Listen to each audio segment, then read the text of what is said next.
আসসালামু আলাইকুম সবাইকে। B ব্রেইনার nursing 111 ক্যাম্পেইনের chemistry one shot ক্লাসে তোমাদের সবাইকে স্বাগতম। আজকে তোমাদের কেমিস্ট্রির ১ম ক্লাস এই ক্যাম্পেইনের এবং তোমাদের হোল ক্যাম্পেইনটার লাস্ট ক্লাস। সো আজকে আমরা রসায়ন সম্পর্কে পড়াশোনা করব। আমরা কিছু এমসিকিউ সলভ করব। এমসিকিউ রিলেটেড একটা পার্টিকুলার এমসিকিউ রিলেটেড আরো কোনো তথ্য আছে কিনা বা যে অপশনগুলা দেয়া আছে কোয়েশ্চেন এ ওই অপশনগুলা সম্পর্কে আমার কিছু জানতে হবে কিনা এই সবগুলাই আমরা আজকে ক্লাসে দেখব। ঠিক আছে? তো তোমরা যারা জয়েন করছো ক্লাসে আ তোমরা তোমাদের ফ্রেন্ডদের মেনশন দিয়ে দাও এবং সবাই একটু জানায় দাও কে কোথা থেকে ক্লাসটা করতেছো। যারা সালাম দিচ্ছে এতক্ষণ সবাইকে ওয়ালাইকুম আসসালাম। সবাই খাতা কলম নিয়ে বসে পড়ো। ঠিক আছে? আজকে একটা সুন্দর ক্লাস হবে। আ ক্লাসের ইম্পোর্টেন্ট টপিক গুলা অবশ্যই যেগুলো মনে হবে ভাইয়া বেশি ইম্পোর্টেন্ট ওগুলা খাতায় নোট করে নিবা। ঠিক আছে? সালাম। কে কোথা থেকে ক্লাস করতেছো একটু কমেন্ট করে জানায় দাও। হ্যাঁ, ভাইয়া আমি ভালো আছি। তোমরা কেমন আছো সবাই? রমজান মাস একটু কষ্ট হবে। তারপরেও কষ্ট করে ক্লাসটা করো। কারণ তোমাদের পরীক্ষার আর মাত্র আছে ২ দিন, ঠিক আছে? আর মাত্র ২ দিন বাকি আছে। আজকে আজকে তো সারাদিন গেলই। রাতটা বাকি আর কালকে সারাদিন বাকি। পরশুদিন আমাদের এক্সাম। বলা যায় ২ দিনও নাই। ঠিক আছে? একদম শেষ সময়ের ক্লাস। আ একদম শেষ সময়ের ক্লাস এটা। তো ধৈর্য নিয়ে ক্লাসটা করতে হবে। ডিপ্লোমার এই ক্লাস করবে কিনা? ডিপ্লোমারা করতে পারো। ডিপ্লোমাদের কোয়েশ্চেন থাকবে এরকম কিছু কোয়েশ্চেনও সেট করা হইছে ক্লাসটার মধ্যে। ঠিক আছে? শুধু বিএসসি দের জন্যই রাখা হয় নাই। এমন কোয়েশ্চেন দেয়া হইছে যেগুলা তোমাদের আ বিএসসি, ডিপ্লোমা উভয়ের জন্যই গুরুত্বপূর্ণ। ঠিক আছে? ওকে, নোয়াখালী থেকে ক্লাস করতেছি। সুনামগঞ্জ থেকে ক্লাস করতেছি। পটুয়াখালী থেকে ক্লাস করতেছি। ওয়ালাইকুম আসসালাম। সিলেট থেকে ক্লাস করতেছি। তোমরা তোমাদের ফ্রেন্ডদের মেনশন দিয়ে দাও এবং ভিডিওটা আর বেশি করে শেয়ার করে দাও যেন তোমার ফ্রেন্ডরাও উপকৃত হইতে পারে। ঠিক আছে? তোমরা যেমন ক্লাসটা করে উপকৃত হবা, তোমাদের ফ্রেন্ডরাও যেন উপকৃত হয়। ভাইয়া ক্লাসটা বেশি বড় করবেন না প্লিজ। আচ্ছা ঠিক আছে। যত তাড়াতাড়ি করা যায়, যতটুকু আমাদের দরকার হবে ঠিক ততটুকুই ক্লাস নেওয়া হবে। ঠিক আছে?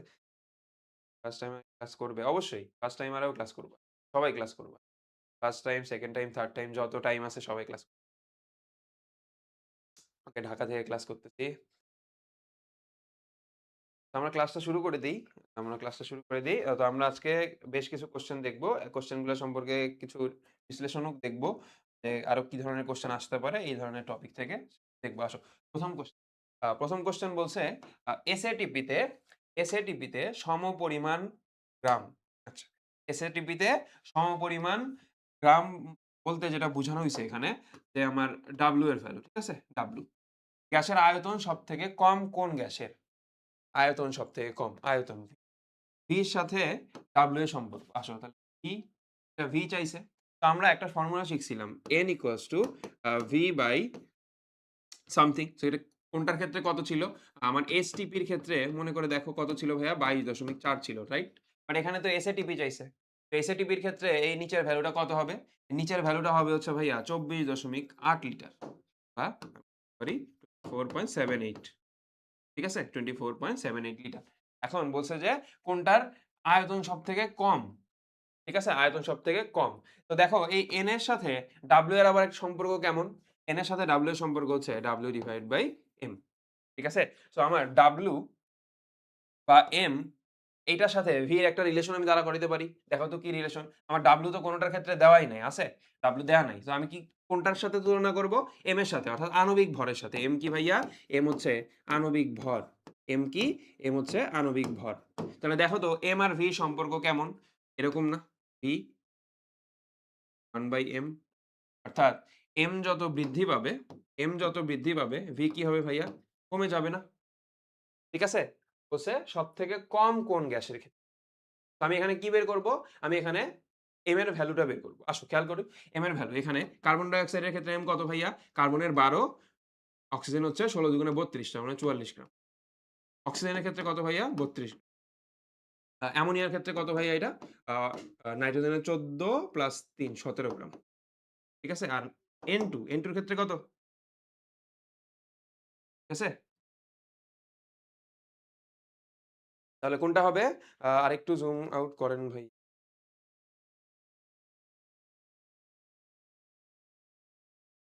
লাইট ভালো করে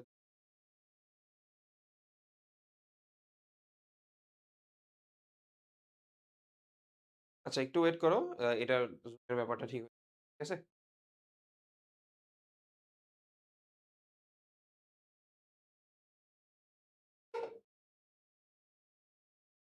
তাহলে বলো তো এটার অ্যান্সার কোনটা হবে?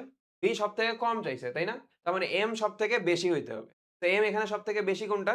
M সবথেকে বেশি হচ্ছে ভাইয়া কার্বন ডাইঅক্সাইড। M সবথেকে বেশি কার? Carbon dioxide. তাহলে এটার অ্যান্সার কোনটা হবে? Carbon dioxide. ঠিক আছে? এবার বুঝতে পারছো? ওকে আমরা নেক্সট কোয়েশ্চেন এ যাবো। একজন আবারও জিজ্ঞেস করতেছে তোমরা যে বিএসসি আর করবে নাকি ডিপ্লোমা করবে? সবাই করতে পারো ক্লাসটা। ঠিক আছে? আচ্ছা নেক্সট কোয়েশ্চেন নিচের কোনটি পরম শূন্য তাপমাত্রা? নিচের কোনটি পরম শূন্য তাপমাত্রা? পরম শূন্য তাপমাত্রা। ওকে। তো পরম শূন্য তাপমাত্রার ক্ষেত্রে ভাইয়া মনে রাখবা পরম শূন্য তাপমাত্রা, পরম শূন্য তাপমাত্রা বলতে বোঝায় 0 কেলভিন। 0 কেলভিন। কেলভিন কেন? কারণ আমরা এসআই ইউনিটে হিসাব নিকাশ করে থাকি। ঠিক আছে? এটা হচ্ছে 0 কেলভিন। তো 0 কেলভিন কি অপশন আছে? দেখো অপশনে কিন্তু 0 কেলভিন নাই। তার মানে ডিগ্রি সেলসিয়াসে দেয়া আছে। কেলভিন একটা আছে বাট 273 কেলভিন। তো এটা তো হবে না। আমার 0 কেলভিন হইতে হবে। তাহলে 273 কেলভিন হইল না অ্যান্সার। তাহলে ডিগ্রি সেলসিয়াসে কোনটা হবে? ডিগ্রি সেলসিয়াসে হবে হচ্ছে ভাই মনে রাখবা ডিগ্রি সেলসিয়াসের ভ্যালু হচ্ছে -273 ডিগ্রি সেলসিয়াস। আমি যখন ডিগ্রি সেলসিয়াস থেকে কেলভিনে যাব এটার সাথে 273 যোগ করে দিলে ভ্যালুটা হয়ে যাবে কেলভিনে, ঠিক আছে? কেলভিনে হয়ে যাবে। সো কেলভিনে হইলে কি হয়ে যাবে? অ্যান্সার 0 হয়ে যাবে, ঠিক আছে? 0 কেলভিন। তাহলে অ্যান্সার কোনটা হবে? -273 ডিগ্রি সেলসিয়াস। ঠিক আছে? -273 ডিগ্রি সেলসিয়াস। ঠিক আছে? -273 ডিগ্রি সেলসিয়াস। বুঝতে পারছি এটা? এটা কিন্তু ইম্পোর্টেন্ট একটা কোয়েশ্চেন। ঠিক আছে? 0 কেলভিন বা কি -273 ডিগ্রি সেলসিয়াস। ঠিক আছে? ডিগ্রি সেলসিয়াস থেকে আমি কেলভিনে নিছি। তাহলে 273 যোগ করব। তাহলে এখান থেকে আমি কি বুঝলাম যে কোন সময় যদি ডিগ্রি সেলসিয়াস দেয়া থাকে ওটা থেকে কেলভিনে নিতে হইলে 273 যোগ করতে হবে। ঠিক আছে? আচ্ছা যারা এতক্ষণ বলতেছিলা যে স্লাইডটা একটু জুম আউট করেন। সমস্যার সমাধান করে দেয়া হইছে ভাই। এখন আশা করি ঠিকঠাক দেখতে পারবেন। নেক্সট কোয়েশ্চেন কোন গ্যাসের তাপমাত্রা ও চাপ দ্বিগুণ করছে। কি দ্বিগুণ করছে ভাইয়া? তাপমাত্রা আর চাপ। তাপমাত্রা আর চাপ। তার মানে T আর কি P। এই ২ টা দ্বিগুণ করছে। আয়তনের কি পরিবর্তন হবে? আচ্ছা। এটার উত্তরটা একটু দাও দেখি তোমরা কমেন্ট বক্সে সবাই। তাপমাত্রা, চাপ, আয়তন এটার একটা সমীকরণ আছে গ্যাসের ক্ষেত্রে। সমীকরণটা কি ভাইয়া? PV = nRT। তো আমার সম্পর্ক কিসের চাইছে? PV আর T এর মধ্যে। তো আমি এখান থেকে একটা সম্পর্ক আনতে পারি না? PV/T = n আর R উভয় কি কনস্ট্যান্ট? তাহলে আমি যদি এখান থেকে একটা সম্পর্ক আনতে চাই, সম্পর্কটা এরকম হবে, একটু খেয়াল করো। P1V1/T1 = P2V2/T2 ঠিক আছে? তাহলে আমি যদি ধরে নেই আগেরগুলা শুধু P, T, V তাহলে দ্বিতীয় ক্ষেত্রে কি হবে ভাইয়া? আয়তনে কিরূপ পরিবর্তন চাইছে। তার মানে আমার কি বের করতে হবে? ডেল V বের করতে হবে। Del V। তো আমি আগে V2 বের করি। আসো V2 এর ভ্যালু কিভাবে বের করব? P1 এর জায়গায় P লিখব, V1 এর জায়গায় V লিখব। আর T1 আমি ধরে নিচ্ছি T। বলছে তাপমাত্রা আর চাপ। তাপমাত্রা আর চাপ দ্বিগুণ করছে। তার মানে তাপমাত্রা চাপ মানে 2P V কি? P। দেখো তো ভাইয়া, আমি যদি এখানে এই ২ টা কেটে দেই, এই পাশের ইকুয়েশনটা আর এই পাশের সাইডটা আর এই পাশের সাইডটা কি হুবহু সেইম না? হুবহু সেইম না? তার মানে কোন পরিবর্তন কি হচ্ছে? আমি যদি V2 এর ভ্যালু বের করতে চাই, V2 এর ভ্যালু বের করলে এখান থেকে V2 যে ভ্যালুটা আসবে ঠিক আগের ইকুয়েশনটার মতোই না? অর্থাৎ ইকুয়েশন বলছি আগের সাইডটার মতো। অর্থাৎ এই সাইড আর এই সাইড হুবহু সেইম। তার মানে এটার অ্যান্সার কোনটা হবে ভাইয়া বলো তো? দ্বিগুণ হবে? হবে না। ৪ গুণ তো হবেই না, অর্ধেকও হবে না। তার মানে কোন পরিবর্তনই হবে না এটা। ঠিক আছে? একজন বলছো ৪ গুণ হবে, ৪ গুণ হবে না। ঠিক আছে? ৪ গুণ কখন হইতো? ৪ গুণ কখন হইতো বলো তো? যদি তাপ ৪ গুণ করে দিত। তাপমাত্রার কোনো পরিবর্তনই করে নাই। সেক্ষেত্রে ৪ গুণ হইতে পারত। বা তাপমাত্রার কোনো পরিবর্তন করে নাই, শুধু চাপকে দ্বিগুণ করছে। তাহলে অ্যান্সার হইতো দ্বিগুণ। ঠিক আছে? অথবা চাপের কোনো পরিবর্তন না করে শুধু তাপমাত্রার পরিবর্তন করছে। তাপমাত্রাটা দ্বিগুণ করছে। সেক্ষেত্রে আমার অ্যান্সার হইতো অর্ধেক। ঠিক আছে? এই ইকুয়েশনটা আমি একটু মনে রাখবো। অর্থাৎ P1V1/T1 = P2V2/T2 এখান থেকে আমার V2, V2 র যে ভ্যালুটা আমি একটু আনার ট্রাই করব। তারপরে ডেল V তো বের করা যাবে। V2 দেখো আমার এই ক্ষেত্রে তো সেইম আছে। এইজন্য আমার কোনো পরিবর্তন হবে না। V2 র যদি ভ্যালু আসতো, সেক্ষেত্রে আমি একটা ভ্যালু পাইতাম। সেখান থেকে আমি মানে হচ্ছে বিয়োগ করে তারপর হচ্ছে ভ্যালুটা বের করতাম যে কতটুকু পরিবর্তন হইছে। ঠিক আছে? ওকে। তো আশা করি এটা বুঝতে পারছো। আমরা নেক্সট কোয়েশ্চেন এ যাই। নেক্সট কোয়েশ্চেন বলছে ৮ গ্রাম হিলিয়াম। ৮ গ্রাম হিলিয়াম গ্যাসের জন্য আদর্শ গ্যাসের সমীকরণ কোনটি? আদর্শ গ্যাস সমীকরণ। আচ্ছা আমি একটু আগে যে আগের স্লাইডটাতে যে সমীকরণটা লিখছিলাম PV ইকুয়ালস টু nRT এটাই কিন্তু ভাইয়া আদর্শ গ্যাসের সমীকরণ বা আদর্শ গ্যাস সমীকরণ। এখানে আমার কি বলছে ৮ গ্রাম হিলিয়াম বলছে ৮ গ্রাম হিলিয়াম। তো আমার এখানে তো n আছে তাই না? n এই যে n এর ভ্যালুটা আমি বের করতে পারি। n কিভাবে বলো তো? n equals to W divide by m। এখানে হিলিয়ামের কত গ্রাম দেয়া আছে? ৮ গ্রাম দেয়া আছে। হিলিয়ামের আণবিক ভর কত ভাইয়া? 4। তাহলে আমি যখন এটা দিয়ে ডিভাইড করে দিব n এর ভ্যালু আসবে ২। n এর ভ্যালু কত আসলো? ২ আসছে। তাহলে বলো তো এটার অ্যান্সার কোনটা হবে? বলো PV = nRT হবে? আমার তো স্পেসিফিক করে n এর ভ্যালু বের করার জন্য তথ্য দিয়েই দিছে। তো nRT তো হবে না। তাহলে কোনটা হবে? বলো। সি নাম্বারটা অ্যান্সার হবে। রাইট? C number. তাহলে PV = তাহলে আমি যদি এখানে n এর ভ্যালু বসাই দেই PV = 2RT। ঠিক আছে? PV = 2RT। বোঝা গেল? তার মানে আমার 8 গ্রাম হিলিয়াম অর্থাৎ হিলিয়ামের একটা ভর দেয়া আছে। হিলিয়ামের কি দেয়া আছে? ভর দেয়া আছে, প্রদত্ত ভর। তাহলে আমি হিলিয়ামের আণবিক ভর তো জানি। তো প্রদত্ত ভরকে আণবিক ভর দিয়ে ডিভাইড করলে আমি n এর ভ্যালু পাবো। সেই n এর ভ্যালুটা PV = nRT অর্থাৎ আদর্শ গ্যাস সমীকরণে যদি বসায় দেই, সেখান থেকে আমি পেয়ে যাবো হচ্ছে আদর্শ গ্যাস সমীকরণ। এখানে 8 গ্রাম হিলিয়ামের পরিবর্তে অন্য কোনো মৌলের কিন্তু যেকোনো একটা পরিমাণ দিয়ে দিতে পারে কোয়েশ্চেন। ঠিক আছে? এই কোয়েশ্চেনটা কিন্তু ইম্পোর্টেন্ট। এই কোয়েশ্চেনটা কিন্তু ইম্পোর্টেন্ট। ঠিক আছে? মেইনলি আমি এতক্ষণ যে কয়টা কোয়েশ্চেন সলভ করছি এখান থেকে ২ টাই কিন্তু কোয়েশ্চেন মোল রিলেটেড ছিল। রাইট? সো মোল এই টপিকটা একটু ভালো করে পড়ে যাবা। ঠিক আছে? মোল টপিকটা একটু ভালো করে ভাইয়া দেখে যাবা। মোল টপিক থেকে কিন্তু কোয়েশ্চেন বারবারই ১ টা ২ টা কোয়েশ্চেন আসতে দেখা যায়। ঠিক আছে? সো মোল টপিকটা একটু ভালো করে পড়ে যাবা। বেশি কঠিন কোনো ক্যালকুলেশন কিন্তু আসে না ভাইয়া। তো এটা তুমি সম্পর্ক দিয়েই কিন্তু বের করে ফেলতে পারো। তোমার ক্যালকুলেশন কিন্তু করতে হয় না। আমি একদম ১ম যে এমসিকিউটা ওইটাতে কোনো ক্যালকুলেশন করিনি। আমি একটা সম্পর্ক দ্বারা করাইছি। ওই সম্পর্ক থেকে আমি অ্যান্সারটা করছি। ঠিক আছে? আচ্ছা নেক্সট কোয়েশ্চেন নিচের কোনটির ব্যাপন হার সবথেকে বেশি? ব্যাপন হার আচ্ছা। ব্যাপন হার সবথেকে বেশি। আচ্ছা ব্যাপন হারের যে ফর্মুলাটা ছিল সেটার অ্যান্সারটা কি হবে বলো দেখি তোমরা? বলো। যারা ক্লাসটা করতেছো সবাই একটু এটার অ্যান্সারটা দাও। নিচের কোনটির ব্যাপন হার সবথেকে বেশি? আ অপশন হচ্ছে বিউটেন, প্রোপেন, ইথেন আর মিথেন। বিউটেন, প্রোপেন, ইথেন আর মিথেন। ঠিক আছে? ব্যাপন হার সবথেকে বেশি। ওকে। আচ্ছা একজন অ্যান্সার করে ফেলছে অলরেডি। এবার ওকে। সবাই একটু অ্যান্সার করো। আব্দুর রউফ এ নাম্বার।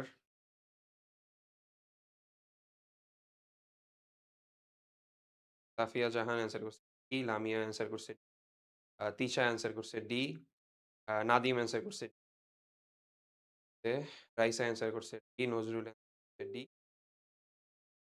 ঠিক আছে। তোমরা অনেকে ডি নাম্বারটা অ্যান্সার করতেছো, আবার একজন এ নাম্বার অ্যান্সার করছো। এ নাম্বারটা হবে না আসলে। ঠিক আছে? এ নাম্বারটা হবে না। কেন হবে না আমি বুঝাচ্ছি। আ ব্যাপন হারের একটা সূত্র ছিল। ব্যাপন হারের সূত্রটা হচ্ছে এই R is proportional to 1/√m। আর হচ্ছে ভাইয়া ব্যাপন হার। আর কি ভাইয়া?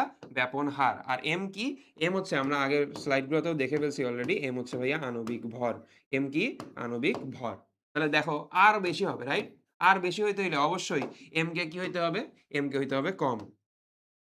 তাই না? যেহেতু বলছে কোশ্চেনে যে ব্যাপন হার বেশি হবে। তাহলে এটা বেশি হইতে হলে অবশ্যই এম কম হইতে হবে। আর এই গ্যাসগুলোর দিকে একটু খেয়াল করো। মিথেন মানে হচ্ছে এগুলো সবগুলাই ভাইয়া অ্যালকেন।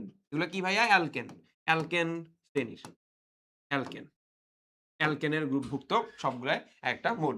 তো আমি মিথেন, মিথেন মানে কার্বন সংখ্যা কয়টা ভাইয়া? ১ টা। মিথেনের আণবিক আণবিক সংকেত হচ্ছে এরকম। ইথেনের আণবিক সংকেত হচ্ছে ভাইয়া C2H6, প্রোপেনের হচ্ছে ভাইয়া C3H8, বিউটেন C4H10।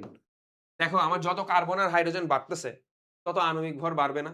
তাহলে আণবিক ভর সবথেকে কম কোনটার বলো তো ভাইয়া? মিথেনের। মিথেনের আণবিক ভর কত হবে? কার্বন ১২ আর হাইড্রোজেন ৪ টা ১৬ গ্রাম। ঠিক আছে? ইথেনের কত হবে? কার্বন ২ টা মানে ২৪ প্লাস হাইড্রোজেন কয়টা? ৬ টা ৩০ গ্রাম হবে। তাহলে যত আমি উপরের দিকে যাচ্ছি, অর্থাৎ দেখো আমি যত উপরের দিকে যাচ্ছি, অর্থাৎ কার্বন, হাইড্রোজেন বাড়তেছে, তত আমার আণবিক ভর বাড়বে। আর মিথেনের ক্ষেত্রে কত? ১৬ গ্রাম। তাহলে এটা সবথেকে কম না? তাহলে এম সবথেকে কম যেটার ব্যাপন হার সবথেকে বেশি ওই গ্যাসের। এটার অ্যান্সার কোনটা হবে? হবে ডি নাম্বারটা। এ নাম্বার যে দিছো হয়তোবা ভুল করে দিছিলা। বাট আগের কোয়েশ্চেনের অ্যান্সার দিছো হয়তোবা। তোমারটা একটু ভুল হইছে। ঠিক আছে? যদি এই কোয়েশ্চেনের অ্যান্সার দিয়ে থাকো ভুল হইছে। এটা এখন আশা করি বুঝতে পারছো। তাহলে কোনটার ক্ষেত্রে ব্যাপন হার বেশি হবে? ব্যাপন হার বেশি হবে হচ্ছে যেই গ্যাসের ক্ষেত্রে আমার আণবিক ভর সবথেকে কম, সেটার ব্যাপন হার সবথেকে বেশি হবে। ঠিক আছে? নেক্সট কোয়েশ্চেন যাই। নেক্সট কোয়েশ্চেন বলছে নিচের কোন তাপমাত্রায় একটা অণুর গতিশক্তি শূন্য হবে? গতিশক্তি শূন্য হবে। বুঝো ব্যাপারটা? গতিশক্তি 0 চাইছে 0। তো গতিশক্তির ইকুয়েশনটা হচ্ছে ভাই এরকম, গতিশক্তি EK = 3/2 nRT, 3/2 nRT। আমার তাপমাত্রার সম্পর্কটা চাইছে, রাইট? তাপমাত্রা। মানে তাপমাত্রা কত হইলে, কত তাপমাত্রায় এই ফুল ভ্যালুটা, এই ফুল ভ্যালুটা 0 হবে। ঠিক আছে? এটা ইকুয়ালস টু 0 হবে।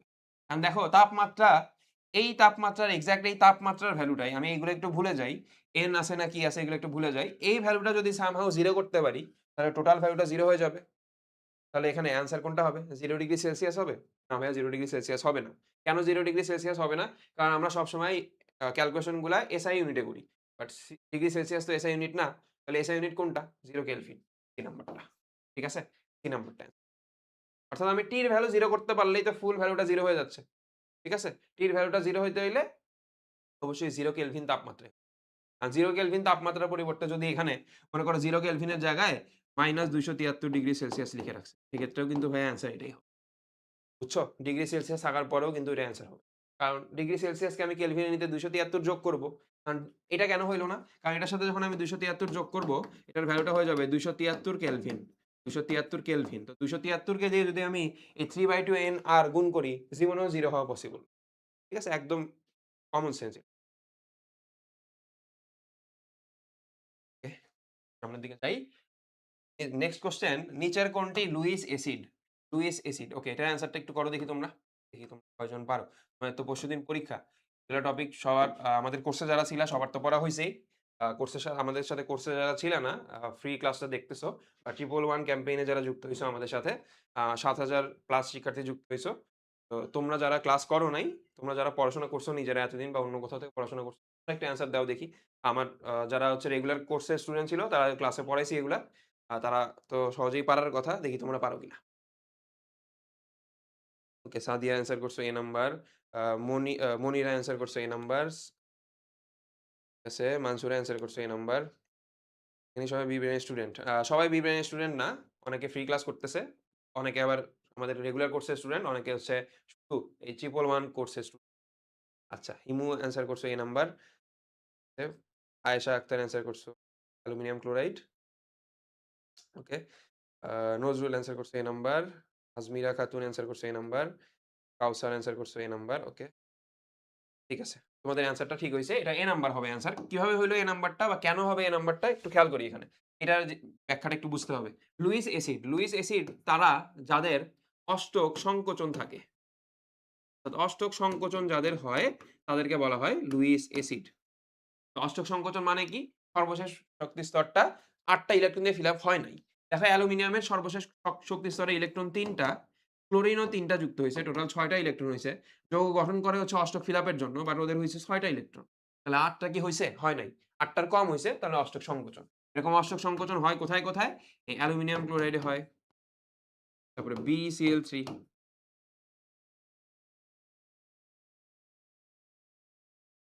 BeCl2, তারপরে BeCl3।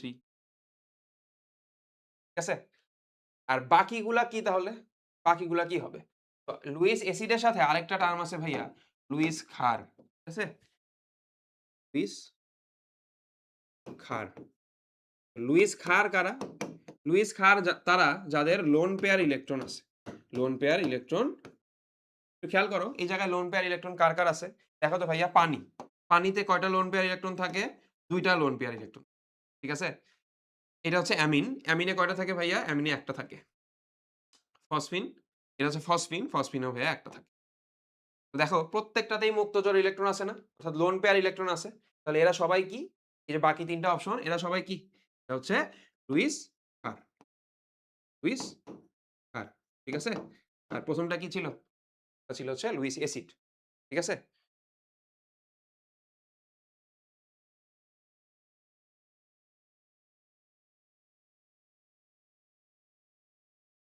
আচ্ছা, এ লিখছি F3। এখন এতক্ষণে সালাম দিছো। ওয়ালাইকুম আসসালাম। আমি নেক্সট কোয়েশ্চেন এ যাই। নেক্সট কোয়েশ্চেন হচ্ছে নিচের কোনটি বাইকার্বনেট আয়ন? বাইকার্বনেট আয়নের অনুবন্ধী ক্ষারক।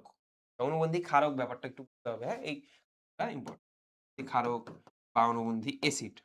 ঠিক আছে? এই টপিকটা একটু গুরুত্বপূর্ণ। একটু ভালো করে মনোযোগ দিয়ে বুঝবে। তার আগে তোমরা একটু ঝটপট এটার অ্যান্সারটা করে ফেলো দেখি।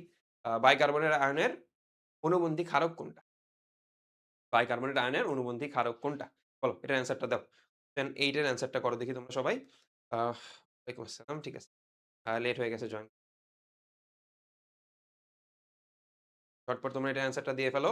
আর যারা এখন জয়েন করছো তারা এখন থেকেই খাতা কলম নিয়ে বসে পড়ো। যেগুলো মিস হয়ে গেছে, মিস হয়ে গেছে। পরে দেখে নিও। আর এখন থেকে যেগুলো পড়াচ্ছি এগুলো একটু খাতায় নোট করে ফেলার ট্রাই করো। এটার অ্যান্সারটা বলো। ওকে। আর অ্যান্সার দেয়া শুরু করছো তোমরা। রাইসা অ্যান্সার করছে ডি নাম্বার, মানসুর অ্যান্সার করছে ডি নাম্বার, আদ্রিতা অ্যান্সার করছে বি নাম্বার, বি নাম্বারও একজন অ্যান্সার করছে। ডি নাম্বার অ্যান্সার করছে Farha, Rabi answer number, Nazrul answer number, A নাম্বারও একজন অ্যান্সার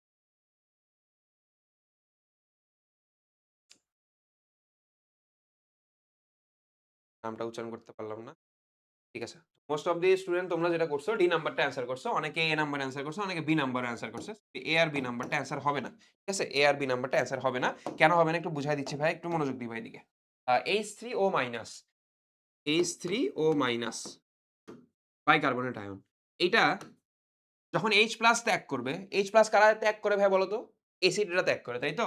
তো H প্লাস যখন ত্যাগ করবে এখান থেকে কি উৎপন্ন হবে? CO3 2 minus. তার মানে আমি যখন হাইড্রোজেন মাইনাস করব। ঠিক আছে? হাইড্রোজেন সরিয়ে ফেলবো। সরিয়ে নিলে যেটা উৎপন্ন হবে ওটাকে বলা হবে অনুবন্ধী ক্ষার। কি বলা হবে? অনুবন্ধী ক্ষার বা ক্ষারক আমি বলছি। ক্ষারক। আর আমি যখন হাইড্রোজেন এড করে দিব, হাইড্রোজেন যখন এড করে দিব, এখানে যদি একটা হাইড্রোজেন এড করি তাহলে এটা কি দাঁড়াবে? H2CO3। ঠিক আছে? তাহলে আমি এখানে কি করছি? হাইড্রোজেন যুক্ত করছি। হাইড্রোজেন যুক্ত হাইড্রোজেন যুক্ত করছি। হাইড্রোজেন কিন্তু যুক্ত করি নাই। কি যুক্ত করছি? হাইড্রোজেন প্লাস আয়ন প্লাস যুক্ত। ঠিক আছে? মানে H প্লাস যুক্ত করার পরে এটা কি হবে তাহলে? ওইটা যেহেতু অনুবন্ধী ক্ষারক হইছে, তাহলে এটা কি হবে? অনুবন্ধী এসিড হবে। ঠিক আছে? এটা কি? কি? কি? আরেকটা এক্সাম্পল যদি দেই ভাইয়া, দেখো পানি H2O। এখন H2O তে যদি আমি H2O তে যদি আমি H প্লাস যুক্ত করি তাহলে এটা হয়ে যাবে হাইড্রোনিয়াম আয়ন H3O প্লাস। তাহলে এটা কি? H2O এর অনুবন্ধী ক্ষারক। H2O এর কি? অনুবন্ধী ক্ষারক। ঠিক আছে? H2O এর হচ্ছে অনুবন্ধী ক্ষারক। আর আমি যদি এখান থেকে হাইড্রোজেন সরায় ফেলি, তাহলে হাইড্রোজেন সরায় ফেললে এরকম আসবে হাইড্রক্সিল আয়ন। তাহলে এটা কি হবে? এটা হবে অনুবন্ধী এসিড। ঠিক আছে? এটা হইলো অনুবন্ধী ক্ষারক। এটা কি? এসিড। কারণ আমি H প্লাসটা সরায় ফেলছি। পানি কি কেমন থাকে? এই যে পানি হচ্ছে এভাবে থাকে। ঠিক আছে? আমি যদি H প্লাস আর OH মাইনাস করি, H প্লাসটাকে সরায় ফেলছি তাহলে শুধুমাত্র OH মাইনাস থাকবে। Hydroxyl ion. তাহলে হাইড্রক্সিল আয়নটা পানির অনুবন্ধী এসিড। ঠিক আছে? এই কোয়েশ্চেনটা ভাইয়া খুবই গুরুত্বপূর্ণ। এই কোয়েশ্চেনটা খুবই গুরুত্বপূর্ণ। এখান থেকে কোয়েশ্চেন চলে আসতে পারে। নিচের কোনটি অনুবন্ধী ক্ষারক? একটা আয়ন দিয়ে দিবে বা একটা যৌগ দিয়ে দিতে পারে। যেমন পানি। পানি দিছে। পানি দিয়ে বলছে এটার অনুবন্ধী ক্ষারক বা অনুবন্ধী এসিড কি? পারব না? আমি H প্লাস যোগ করে দিব। H প্লাস যদি যোগ করে দেই সেটা হবে হচ্ছে ভাইয়া আমার অনুবন্ধী ক্ষারক। কি হবে? অনুবন্ধী ক্ষারক হবে। মনে রাখবা ক্ষারক সহজ, একদম সহজ জিনিস। আর যদি আমি H প্লাসটা যুক্ত করে দেই, H প্লাস যুক্ত করি সেক্ষেত্রে সেটা কি হবে ভাই আমার? অনুবন্ধী এসিড হবে। একটা একটার উল্টা। তাহলে এটার অ্যান্সার কি হবে? অ্যান্সার হবে ডি নাম্বারটা। যারা A আর B করছে অ্যান্সার হয় নাই। বি নাম্বার হয়তোবা ভুল দেখে অ্যান্সার করছিলা কিনা জানি না। ভুল হওয়ার তো কথা না। CO2 লেখা আছে কার্বন ডাই অক্সাইড। আচ্ছা, ব্যাস বুঝতে পারছো ব্যাপারটা? আচ্ছা। নেক্সট কোয়েশ্চেন নিচের কোনটি পানিতে ক্ষরতার আচ্ছা অস্থায়ী ক্ষরতা। ঠিক আছে? অস্থায়ী ক্ষরতার জন্য দায়ী? অস্থায়ী ক্ষরতার জন্য। এটা অ্যান্সার করো দেখি। বলো। সবাই একটু এটার অ্যান্সার করো। ঝটপট সবাই এটার অ্যান্সার করে ফেলো। নিচের কোনটি পানি অস্থায়ী ক্ষরতার জন্য দায়ী? কোন যৌগটি? ঠিক আছে?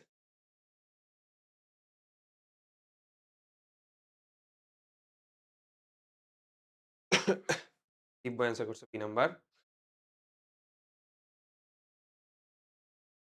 হ্যালো?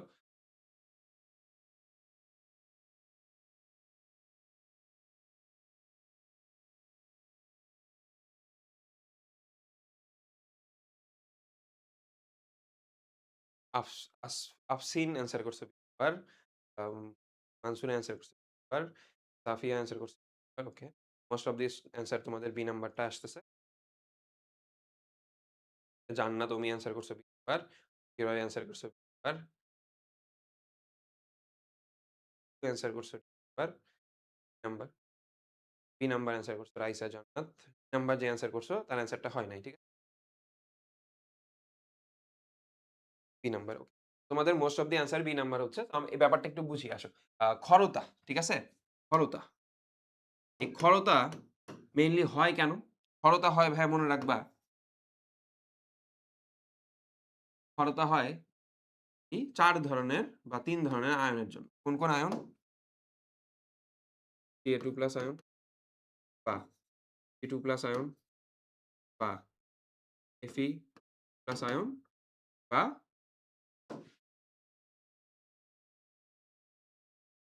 Fe3+ ion. এই আয়নগুলা থাকলে আমার ক্ষরতা হয়। ঠিক আছে? এই আয়নের লবণ থাকতে হবে। এই আয়নের কি থাকতে হবে? লবণ। লবণ। শুধু আয়নটা থাকলেই হবে না।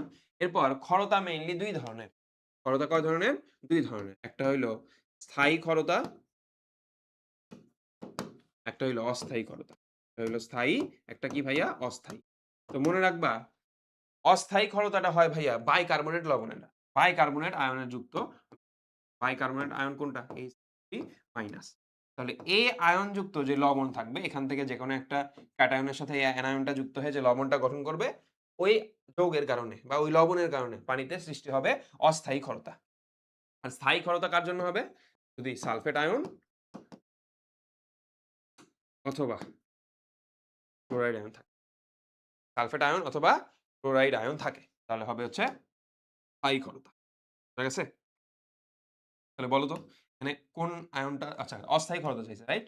তাহলে কোনটা হবে? বাইকার্বনেট যুক্ত কোনটা আছে কিনা দেখি। B number. বি নাম্বার দেখো তো কি আছে? Magnesium bicarbonate. ঠিক আছে? বাকিগুলা কি? A number, C number, D number এগুলা কি ভাইয়া বলো তো? স্থায়ী ক্ষরতা। ঠিক আছে? বাকিগুলা কি? স্থায়ী ক্ষরতা। ক্যালসিয়াম ক্লোরাইড, ফে আয়রন আচ্ছা, ফেরিক সালফেট, তারপরে কি? Sodium chloride. ঠিক আছে? ডিপ্লোমাদের নাকি বিএসসি দের ক্লাস উভয় করতে পারো ভাইয়া। উভয়ের জন্যই কোয়েশ্চেন রাখা হইছে। শুধু বিএসসি দের জন্য না বা শুধু ডিপ্লোমাদের জন্য। ঠিক আছে? আমরা সামনের দিকে আগাই।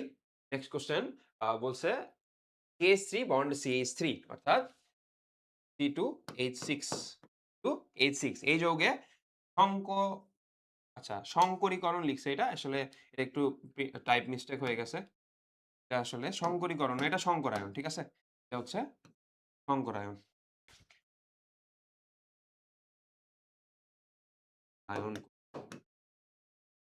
সংকরায়ন কিসের করব ভাই আমরা? অবশ্যই কেন্দ্রীয় পরমাণুর করব। ঠিক আছে? কেন্দ্রীয় পরমাণু। এখানে কেন্দ্রীয় পরমাণুকে সংখ্যায় যেটা কম সেটা হচ্ছে কেন্দ্রীয় পরমাণু। তাহলে এখানে কার্বনের সংকরায়নটা আমি বের করব। এটা কি ভাইয়া বলো তো? এটা কি? CnH2n+2 এরকম না? CnH2n+2 তাহলে এটা কি ভাইয়া বলো তো? এটা কি অ্যালকেন। ঠিক আছে? Alkane, right? অ্যালকেন। এটুক বলে দিলাম। এরপরে দেখি তোমরা অ্যান্সারটা এবার লালন হোসেন এবার কি অ্যান্সার করছো? C3 ওকে। তানিশা অ্যান্সার করছে এবার আমি অর্ধেক অ্যান্সার বলেই দিছি। ঠিক আছে? এরপরে পারা উচিত তোমার। ওকে, এবার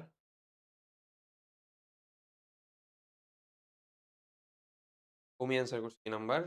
টিপু মজুমদার অ্যান্সার করছে sp3 সাদিয়া অ্যান্সার করছে এবার আক্তার অ্যান্সার কি? আদ্রিতা ফারজানা অ্যান্সার কি? তোমাদের most of the answer C number আসছে। এবার আর অন্য কোনো অ্যান্সার আসেনি। আচ্ছা আমি অর্ধেকের বেশি অ্যান্সার তো তোমাদের বলেই দিছি। তো অ্যালকেনের মধ্যে ভাইয়া কি থাকে বলো তো? কার্বন, কার্বন সিঙ্গেল বন্ড থাকে, রাইট? প্রত্যেকটা কার্বনের ৩ টা করে হাত ফাঁকা। ভালো কথা। এই ৩ টা করে হাত ফাঁকা দিয়ে আমি কি আসলে করতে চাচ্ছি? সংকরায়নের ক্ষেত্রে একটা ফর্মুলা আছে ভাইয়া তোমরা যেটা শিখছো আরকি x ওই যে হাফ দিয়ে হাবিজাবি, তাই না? অনেক বড় কথা। ওইটা আমি শিখব না এখন আপাতত। আপাতত আরেকটা নতুন সূত্র দেখাচ্ছি দেখো। এই সূত্রটা তোমরা হয়তোবা পড়ছো অনেকেই। কারণ অনেকের কাছে নতুন লাগতে পারে। সিগমা বন্ধন প্লাস মুক্ত জোড় ইলেকট্রন সংখ্যা। সিগমা বন্ধন প্লাস জোড় ইলেকট্রন সংখ্যা। ঠিক আছে? তো আমি এখানে কার্বনের সংকরায়ন বের করব, রাইট? কার্বনে সিগমা বন্ধন কয়টা আছে ভাই দেখো তো? এই ১ টা বন্ড, ২ টা বন্ড, ৩ টা বন্ড, ৪ টা বন্ড। এখানে কোনো মুক্ত জোড় আছে? নাই। তাহলে এখানে x এর ভ্যালু কি আসবে? 4 প্লাস 0 তার মানে 4 আসবে। আর 4 হইলে কি? sp3 ঠিক আছে? এখন অ্যালকিন, অ্যালকাইন এগুলোর ক্ষেত্রে কি হবে এটা একটু দেখি। তাহলে এটার অ্যান্সার কোনটা হবে? 3 নাম্বার। ঠিক আছে? সো অ্যালকিন আর অ্যালকাইনের ক্ষেত্রে কি হবে? দেখো অ্যালকিন আর অ্যালকাইনের ব্যাপারটা একটু দেখো। অ্যালকিন, অ্যালকিনে কি থাকে ভাইয়া? কার্বন, কার্বন ডাবল বন্ড থাকে। এখানে এই ডাবল বন্ড C। ২ টা করে হাত ফাঁকা, এই হাত ফাঁকা। এখন দেখো খেয়াল করো এই জায়গায় কার্বনে সিগমা বন্ধন আছে কয়টা? এই ১ টা, ২ টা আর এই একটা ৩ টা। এটা কি সিগমা? এটা কিন্তু পাই। তার মানে এটা হবে না। তাহলে এখানে x এর ভ্যালু কত? ৩। x এর ভ্যালু যদি ৩ হয় তাহলে এটা কি হবে? sp2 ঠিক আছে? আর অ্যালকাইনের ক্ষেত্রে কি হবে? অ্যালকাইন, কাইন অ্যালকাইনের মধ্যে ভাইয়া কার্বন, কার্বন ট্রিপল বন্ড থাকে। থাকে কার্বন, কার্বন ট্রিপল বন্ড। তাহলে একটা করে হাত ফাঁকা। ঠিক আছে? একটা করে হাত ফাঁকা। তাহলে এখানে যদি আমি সিগমা বন্ধনের সংখ্যা নির্ণয় করতে যাই, দেখো এই একটা সিগমা বন্ধন আর এই একটা সিগমা। বাকি ২ টা কিন্তু ভাইয়া পাই। তাহলে এখানে x এর ভ্যালু কত? ২। তাহলে ২ হইলে sp তাহলে অ্যালকেনের ক্ষেত্রে ভাই sp3 সংকরায়ন, অ্যালকিনের ক্ষেত্রে sp2 সংকরায়ন আর অ্যালকাইনের ক্ষেত্রে sp সংকরায়ন। ঠিক আছে? sp সংকরায়ন। হয়ে গেল? আম আ কঠিন লাগার কারণ আছে। এটা হচ্ছে আমি ১ম এ বলি, ডিপ্লোমাদের জন্য কিন্তু সব কোয়েশ্চেন না। ঠিক আছে? ডিপ্লোমার ক্লাস করতে পারবা। কিছু, কিছু কোয়েশ্চেন আছে ডিপ্লোমাদের জন্য। বাট মোস্ট অফ দি ক্লাসটা হচ্ছে বিএসসি দের জন্যই সাজানো। ঠিক আছে? বিএসসি দের জন্য সাজানো, ডিপ্লোমাদের জন্য হালকা পাতলা কোয়েশ্চেন আছে। একদম নাই এমন না। তো সবগুলা কোয়েশ্চেন পাবা না। ঠিক আছে? সবগুলা কোয়েশ্চেন একটু কঠিন থাকবে। এই ব্যাপারটা বুঝতে পারছি? যেকোনো একটা যৌগ দিলে ওখান থেকে আমি এই যে এই ফর্মুলাটা দিয়ে কিন্তু সংকরায়ন বের করে ফেলতে পারবো। আমার x = ½ প্লাস একযোজি মৌলের সংখ্যা প্লাস কেন্দ্রীয় পরমাণুর সর্বশেষ কক্ষপথে ইলেকট্রন সংখ্যা মাইনাস ক্যাটায়ন প্লাস অ্যানায়ন। এটা না করলেও চলবে। ঠিক আছে? এটা দিয়ে হয়ে যাবে। বুঝতে পারছি? এখন নেক্সট কোয়েশ্চেন এ যাব। নেক্সট কোয়েশ্চেন হচ্ছে ১ মিনিট।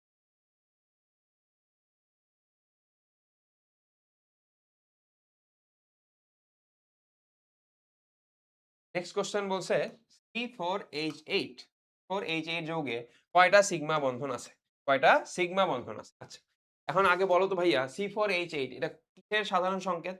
এটা কি দেখতে অনেকটা এরকম না? CnH2n এরকম? তো বলো CnH2n এটা কিসের সাধারণ সংকেত? এটা কিসের সাধারণ সংকেত বলো? এটা কিসের সাধারণ সংকেত? এটা কিসের সাধারণ সংকেত? এটা হচ্ছে ভাইয়া অ্যালকিনের সাধারণ। ঠিক আছে? অ্যালকিন। এটা হচ্ছে অ্যালকিনের সাধারণ সংকেত। এখন বলছে এই যৌগটা স্পেসিফিক এই অ্যালকিনের এই যৌগটার ক্ষেত্রে সিগমা বন্ধন কয়টা আছে? সিগমা বন্ধন মানে কি ভাইয়া? Single bond. সিগমা বন্ধন মানে কি? সিগমা বন্ধন। ঠিক আছে? সিঙ্গেল বন্ড হচ্ছে সিগমা বন্ধন। এখানে বলছে C4H8 তো আসো আমি C4H8 টা একটু আগানে ট্রাই করি। কার্বন কয়টা হবে ভাইয়া? ৪ টা হবে। একটা যেকোনো ২ টার মধ্যে কি হবে? ডাবল বন্ড হবে, তাই না? এই ডাবল বন্ড অ্যালকিন হইছে। এখন বাকি হাতগুলো আমি কি দিয়ে ফিল আপ করব? হাইড্রোজেন দিয়ে। এখানে ২ টা হাত ফাঁকা এই। এখানে কয়টা? ১ টা হাত ফাঁকা। এখানে কয়টা? আমার বাকি হাতগুলোতে কে বসবে? হাইড্রোজেন বসবে। ঠিক আছে? হাইড্রোজেন বসবে।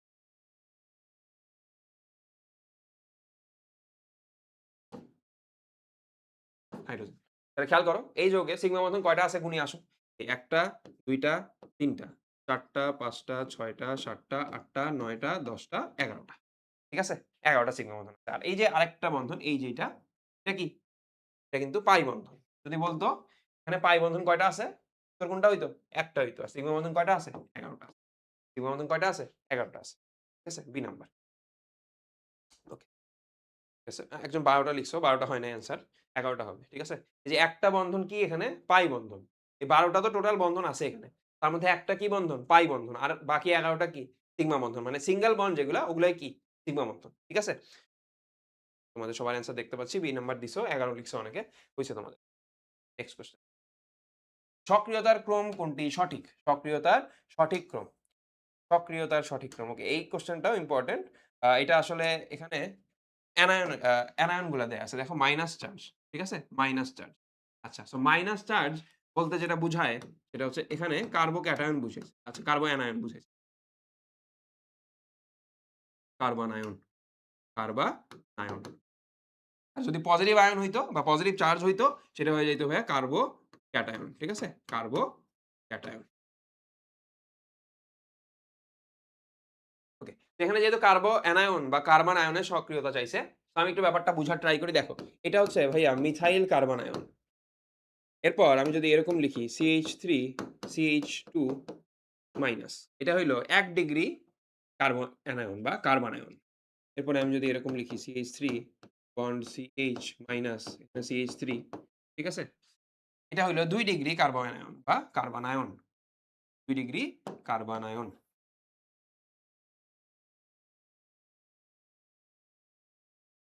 আর লাস্টেরটা যদি আমি এভাবে লিখি CH3 C CH3 CH3 minus.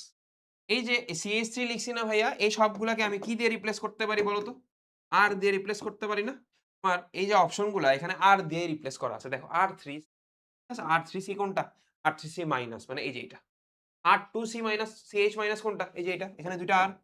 এখানে কয়টা R? ১ টা R। এখানে কোনো R নাই। দেখো CH3 মাইনাস। সবগুলাতেই একটা করে বাবা CH3 মাইনাস। মিথাইল কার্বয়ানায়ন বা মিথাইল কার্বনায়ন এখানে। ঠিক আছে? ওই যে ফার্স্ট এ। আচ্ছা। ও লাস্টের এখানে মাঝখানে আছে। তো এখানে আমার এটা তাহলে কয় ডিগ্রি? ১ ডিগ্রি। এটা কয় ডিগ্রি? ২ ডিগ্রি। এটা কয় ডিগ্রি? ৩ ডিগ্রি। এখানে বলছে এই কার্বন আয়নের সক্রিয়তা সিরিজটা বের করো। তো কোনটা ঠিক হবে? মনে রাখবা এখানে দেখো ভাইয়া ইলেকট্রন এই যে অ্যালকাইল গ্রুপ যেটা, অ্যালকাইল গ্রুপ সবসময় ইলেকট্রন ডোনেট করে। তো এখানে একটা অ্যালকাইল গ্রুপ ইলেকট্রন ডোনেট করতেছে। এখানে কয়টা অ্যালকাইল গ্রুপ ডোনেট করতেছে? ২ টা। আর এখানে ৩ টা অ্যালকাইল গ্রুপ ইলেকট্রন ডোনেট করতেছে। তার মানে ইলেকট্রন সবথেকে বেশি ডোনেট হচ্ছে কোথায়? এই জায়গাটাতে। ও নিজেই অ্যানায়ন। ও ইলেকট্রন আরো পাচ্ছে। তার মানে ওর সক্রিয়তা সবথেকে বেশি থাকবে। এর সক্রিয়তা তার থেকে কম, ওর তার থেকে কম। ওকে তো কেউ দিচ্ছে না আলাদা করে। তার মানে সবথেকে কম হচ্ছে ওর সক্রিয়তা। তার মানে আমার এই সিরিজটা কাইন্ড অফ এরকম হবে। সক্রিয়তা সিরিজ। ঠিক আছে? এরকম ১ ডিগ্রি, ২ ডিগ্রি, ৩ ডিগ্রি। তাহলে এর অ্যান্সারটা কোনটা হবে? বলো। অ্যান্সার কোনটা হবে?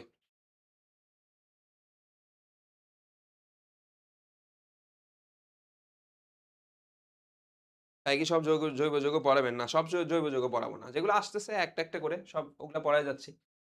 তার মানে এর অ্যান্সারটা কি হবে ভাইয়া বলো তো? বি নাম্বারটা অ্যান্সার হবে। দেখো এটাই কিন্তু লিখা আছে ৩ ডিগ্রি। ৩ টা আর না। এটা হচ্ছে ৩ ডিগ্রি। ঠিক আছে? এরপর এটা হচ্ছে ২ ডিগ্রি। ২ টা আর। এখানে কয়টা আর? ১ টা আর। এটা ১ ডিগ্রি। আর লাস্টেরটা কি? শুধু মিথাইল কার্বন আয়ন। ঠিক আছে? তাহলে কার্বো আনায়নের ক্ষেত্রে বা কার্বন আয়নের ক্ষেত্রে সক্রিয়তা সিরিজ কোনটা হইল? মনে রাখবে ১২৩। ১২৩। আর কার্বো ক্যাটায়নের ক্ষেত্রে ভাইয়া উল্টাটা হবে। কার্বো ক্যাটায়নের ক্ষেত্রে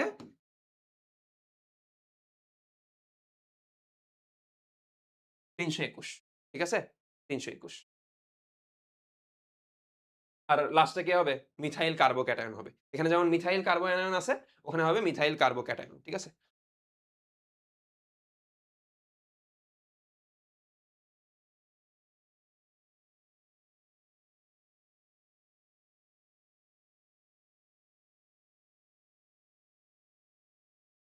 আর স্থায়িত্বের ক্রম কোনটা হবে? স্থায়িত্বের ক্রম হবে জাস্ট উল্টাটা।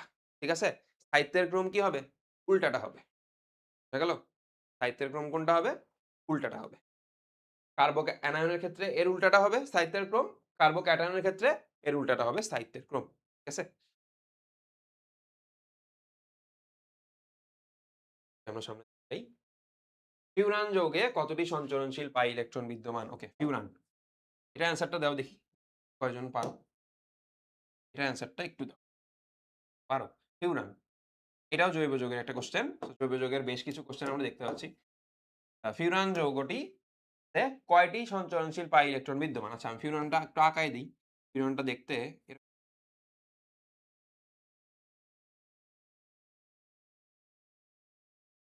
মুক্ত। ঠিক আছে? এটা হচ্ছে ফিউরান। এটা কি এটা? ফিউরান। হ্যাঁ? এটা হচ্ছে ফিউরান যৌগ। Hetero aromatic. এটা কি ভাইয়া? Hetero aromatic. এটা হচ্ছে হেটারো অ্যারোমেটিক।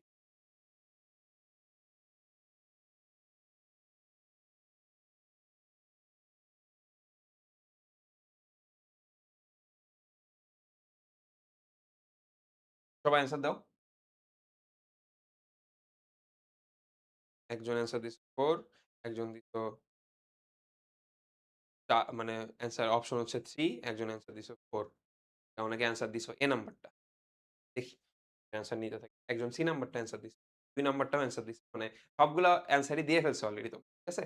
সবগুলা অ্যান্সারই কিন্তু তোমরা দিয়ে ফেলছো। একেকজন একেকটা অ্যান্সার এটা একটু কঠিন জানি। এতক্ষণ ধরে যেগুলো পড়াচ্ছিলাম এটার মধ্যে এটা একটু বেশি কঠিন। ঠিক আছে? একটু বেশি কঠিন। দেখি তোমাদের অ্যান্সার গুলা নিজে থেকে। অনেকে পারতেছো তো। অনেকে তো ইতিমধ্যে পেরে ফেলছো। দেখি বাকিদের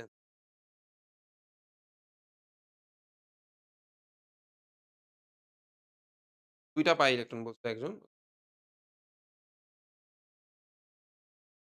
কমেন্ট গুলো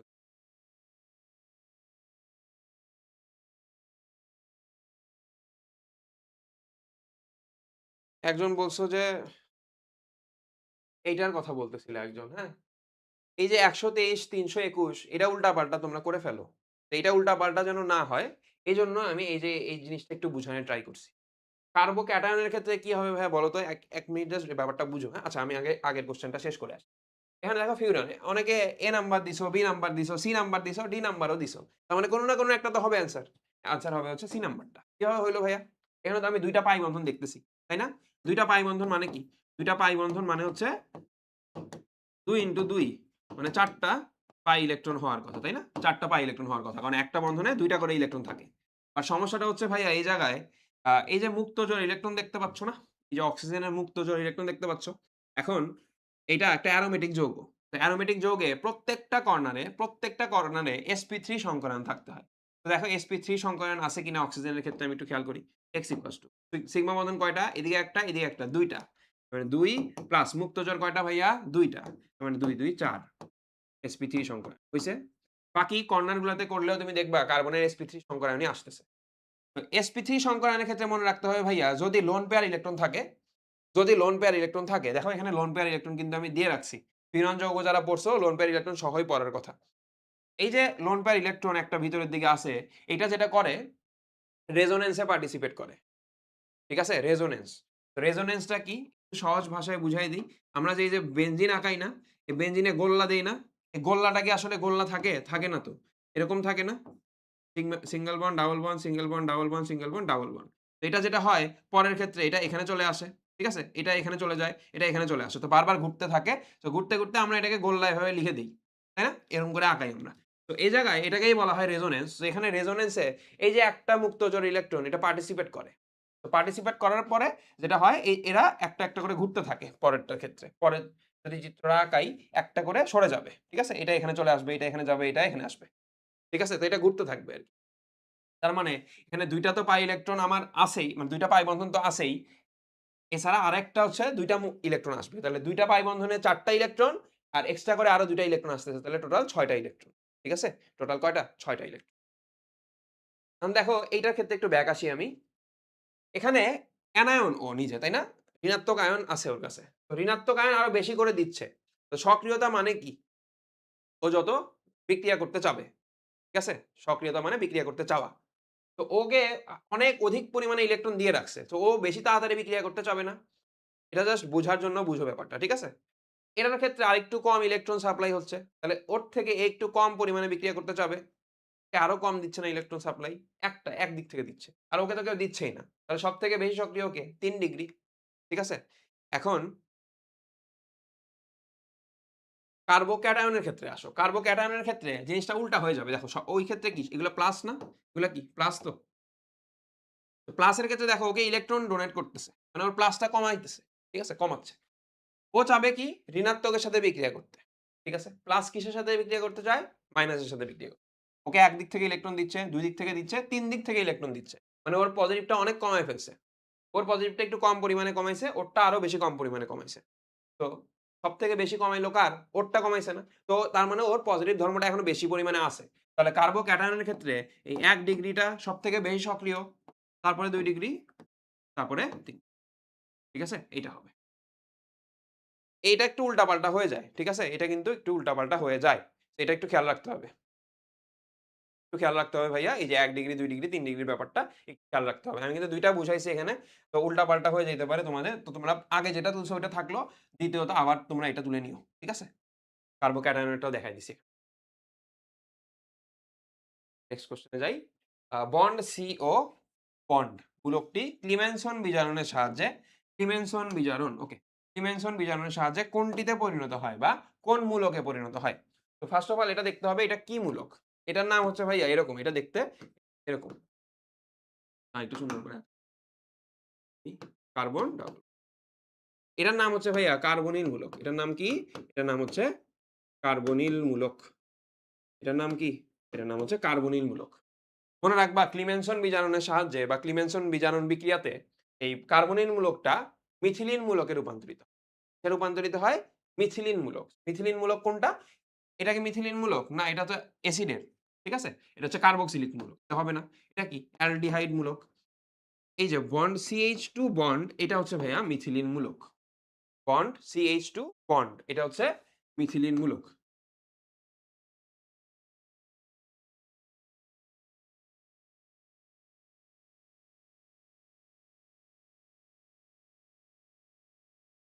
ঠিক আছে? তাহলে এখানে কি হবে? মিথিলিন মূলক।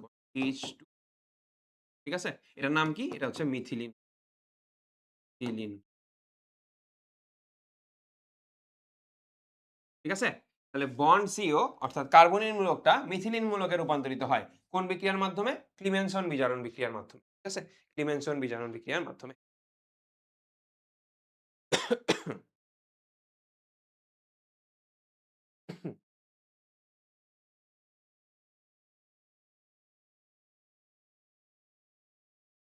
অলরেডি কয়টা কোয়েশ্চেন?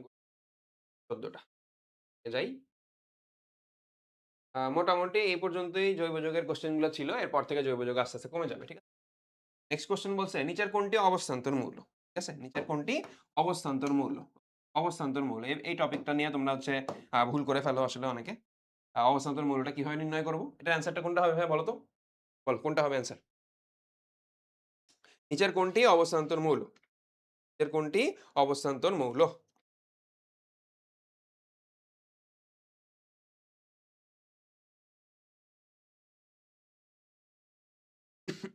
সি, সি হয় নাই তো। ১৪ সি। এটার অ্যান্সার দাও ১৬ নাম্বারটা। ১৪ অনেকক্ষণ আগে শেষ করে। বি নাম্বার অ্যান্সার বলছো। সি নাম্বার অ্যান্সার বলছো। হয় নাই সি নাম্বারটা। মানসুর অ্যান্সার করছো সি নাম্বার হয় নাই। কি অ্যান্সার করছো? B number. আফরিন অ্যান্সার করছো নাম্বার। তানিশা অ্যান্সার করছো নাম্বার। আদ্রিতা অ্যান্সার করছো সি নাম্বার। নাম্বারটা হচ্ছে না answer. B number okay. Moumita answer করছো বি নাম্বার। তাসফি অ্যান্সার করছো। আচ্ছা দেখি এটা। তো অবস্থান্তর মৌল হইতে হইলে শর্ত আছে ভাইয়া। প্রথমত শর্ত হচ্ছে ডি ব্লকভুক্ত মৌল হইতে হবে। ডি ব্লক মৌল হতে হবে। প্রথম শর্ত। ঠিক আছে? ডি ব্লকভুক্ত মৌল হতে হবে। আর ২ নাম্বার শর্ত হচ্ছে ভাইয়া সুস্থিত আয়নের ডি 1 থেকে 9 ইলেকট্রন থাকতে 9 টি ইলেকট্রন থাকতে হবে। অর্থাৎ ডি অরবিটাল আংশিক পূর্ণ হতে হবে। ঠিক আছে? আংশিক পূর্ণ। তো আংশিক পূর্ণ মানে কি? ফুললিও পূর্ণ না, আবার একদম যে ফাঁকা ওইটাও না। ফুললি অর্থাৎ সম্পূর্ণরূপে পূর্ণ না, আবার সম্পূর্ণরূপে ফাঁকাও না। অর্থাৎ এদের মাঝামাঝি কিছু। অর্থাৎ জি0 আচ্ছা সরি D0 মানে কি? একদম ফাঁকা। আর D10 মানে কি? সম্পূর্ণরূপে পূর্ণ। তো D1 থেকে 9 মানে হচ্ছে আংশিকভাবে পূর্ণ। এখন দেখি আমি এগুলার কোনটার ক্ষেত্রে হবে। জিংক। আচ্ছা জিংকের পারমাণবিক সংখ্যা কত ভাইয়া? 30। কপার কত? 29। ক্যাডমিয়াম কত? পটাশিয়াম কত? পটাশিয়াম কি হবে? পটাশিয়াম কি ডি ব্লকভুক্ত মৌল? পটাশিয়াম কিন্তু ডি ব্লকভুক্ত মৌলই না। তো প্রথমেই বাদ। ঠিক আছে? ক্যাডমিয়াম কত ভাইয়া? 51। ক্যাডমিয়ামের আয়ন হচ্ছে ভাইয়া মনে রাখবা 3 প্লাস। কপার কত? 2 প্লাস। জিংক কত? 2 প্লাস। ঠিক আছে? জিংক কত? 2। এখন দেখো এটার ইলেকট্রন বিন্যাসটা দরকার না আমার? তো আমি ইলেকট্রন বিন্যাসটা করি দেখো। সহজভাবে ইলেকট্রন বিন্যাসটা করব। এটা হচ্ছে 30। মনে রাখবা জিংক হচ্ছে জিংকের আগের পর্যায়ের, জিংকের আগের পর্যায়ে। এগুলো হচ্ছে চতুর্থ পর্যায়ের ডি ব্লকভুক্ত মৌল। ঠিক আছে? Copper, zinc, cadmium. তো এর আগের পর্যায়ের নিষ্ক্রিয় গ্যাস হচ্ছে ভাই আর্গন। তাহলে আমি আর্গন দিয়ে এটা লিখে ফেললাম। এরপর বসবে 4s3d। ঠিক আছে? 4s3d। তো এটা এভাবে না লিখে তোমরা এভাবে লিখতে পারো চাইলে 3d4s। 3d4s। পরেরটাও সেম কপার। এখানে আর্গন হবে 3d4s। এটা কত? 29। আচ্ছা, এখন দেখো তাহলে জিঙ্কে কয়টা হবে ইলেকট্রন? এখানে হবে হচ্ছে ১০ টা। এখানে হবে ২ ঠিক আছে? এই হলো টোটাল ৩০ টা। কপারে কয়টা হবে ভাইয়া? দেখো এখানে 9 এখানে 2 এরকম হওয়া উচিত, তাই না? বাট এরকম হবে না। এরকম না হয়ে যেটা হবে, খেয়াল করো, এটা কিভাবে বুঝলাম? মনে রাখবে, এটা মনে রাখার টেকনিক হচ্ছে ১ম ওয়ার্ডটা বসে হচ্ছে 4s এ, পরের না আচ্ছা ১ম ওয়ার্ড বলছি। ১ম নাম্বারটা বসে হচ্ছে 4s এর উপরে, আর পরের নাম্বারটা বসে হচ্ছে 3d এর উপরে। বাট D9 হচ্ছে ভাইয়া একদম সম্পূর্ণরূপে পরিপূর্ণ হওয়ার কাছাকাছি। এইজন্য D তে আর ৯ টা ইলেকট্রন না হয়ে এখানে D তে ১০ টা ইলেকট্রন হয়ে যায়। আর S এ হয় হচ্ছে ভাইয়া ১ টা ইলেকট্রন। এখন বলছে কি? অবশ্যই Cu2+ আয়ন হইতে হবে। তাহলে Cu2+ আয়ন, জিঙ্ক 2+ আয়ন। তার মানে ২ টা করে ইলেকট্রন বের হবে ২ টা থেকে, তাই না? তো 4s থেকে ২ টা ইলেকট্রন বের করো। আচ্ছা মানে কপার থেকে ২ টা ইলেকট্রন বের করলে ১ম টা s থেকে বের হবে। তাহলে এখানে 0 হইল। আর d তে কয়টা হয়ে যাবে? d তে কিন্তু ৯ টা ইলেকট্রন হয়ে যাবে। ঠিক আছে? d তে কয়টা হবে? ৯ টা ইলেকট্রন।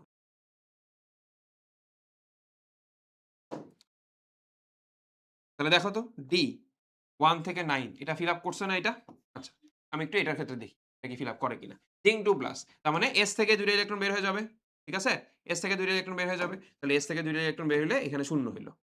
তাহলে দেখো তো D কয়টা আছে? 10 আছে না? তাহলে এটা কি D 1 থেকে 9 শর্তটা ফিল আপ করছে? করে নাই। তাহলে A নাম্বারটা অ্যান্সার হবে না। B নাম্বারটা ফিল আপ করছে। এখন দেখি C নাম্বারটা কি ফিল আপ করে কিনা। ক্যাডমিয়াম কত ভাইয়া? 21। তো আমি আবারও আগের মতো আর্গনটা লিখে ফেললাম। এরপর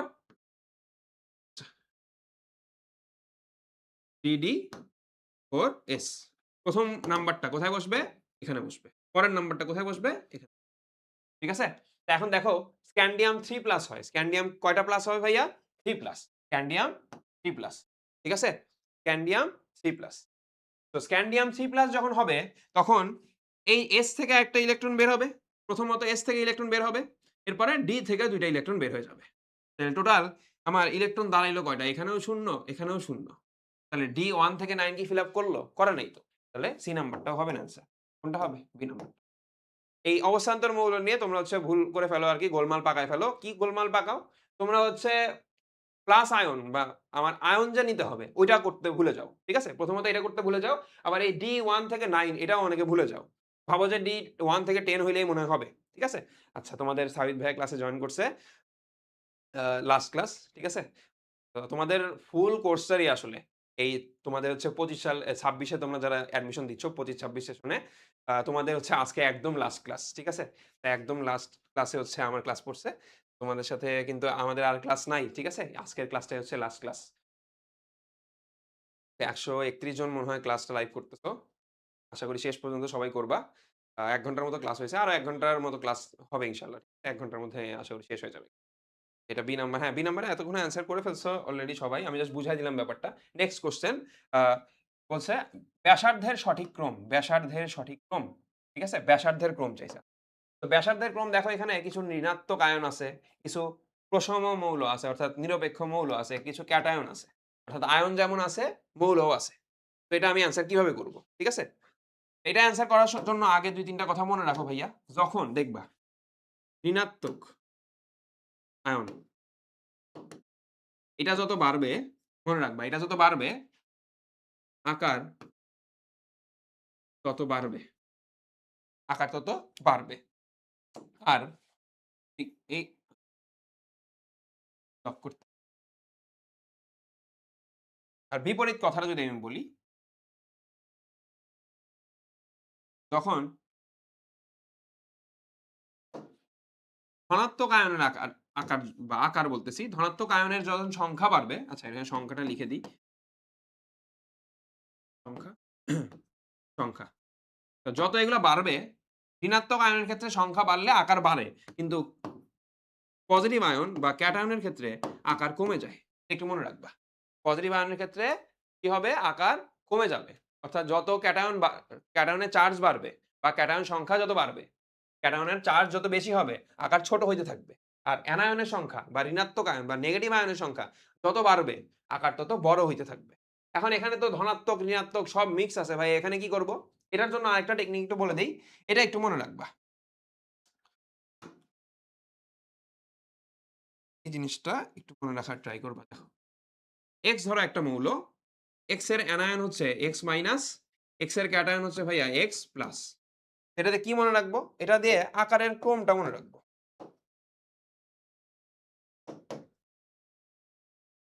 আকারের ক্রমটা মনে রাখবো। কিভাবে?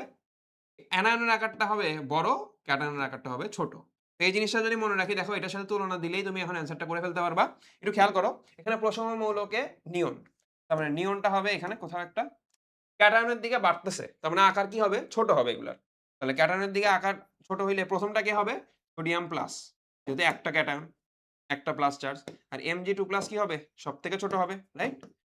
আর ঋণাত্মকটা বেশি না? তার মানে কি? মাইনাস। এরকম অপশন আছে? কোনটা আছে? এই নাম্বারটা। এই নাম্বারটা অ্যান্সার। তো বোঝা গেছে কিভাবে করব এটার অ্যান্সার? ক্যাটায়ন, অ্যানায়ন সবগুলা যদি একসাথে মিক্স দিয়ে ফেলে সেই ক্ষেত্রে কিভাবে করব? বুঝছি? এভাবে করতে হবে। ঠিক আছে? বুঝতে পারছো ব্যাপারটা? আর যদি একটা মৌলেরই অ্যানায়ন ক্যাটায়ন থাকে, ঠিক আছে? অ্যানায়ন ক্যাটায়ন দিয়ে দিছে। সেক্ষেত্রে কিভাবে করবা? এই যে এটা ফলো করবা। ঠিক আছে? প্রথম মৌলটা মাঝখানে হবে, ক্যাটায়নটা হবে তার থেকে ছোট, অ্যানায়নটা হবে তার থেকে বড়। আর যদি শুধু অ্যানায়ন দিয়ে দেয়, সেক্ষেত্রে এটা মনে রাখবো। ঠিক আছে? শুধু অ্যানায়ন যদি দেয় বা শুধু ক্যাটায়ন যদি দেয়, এই উপরের কথাটা মনে রাখবো। কি মনে রাখবো?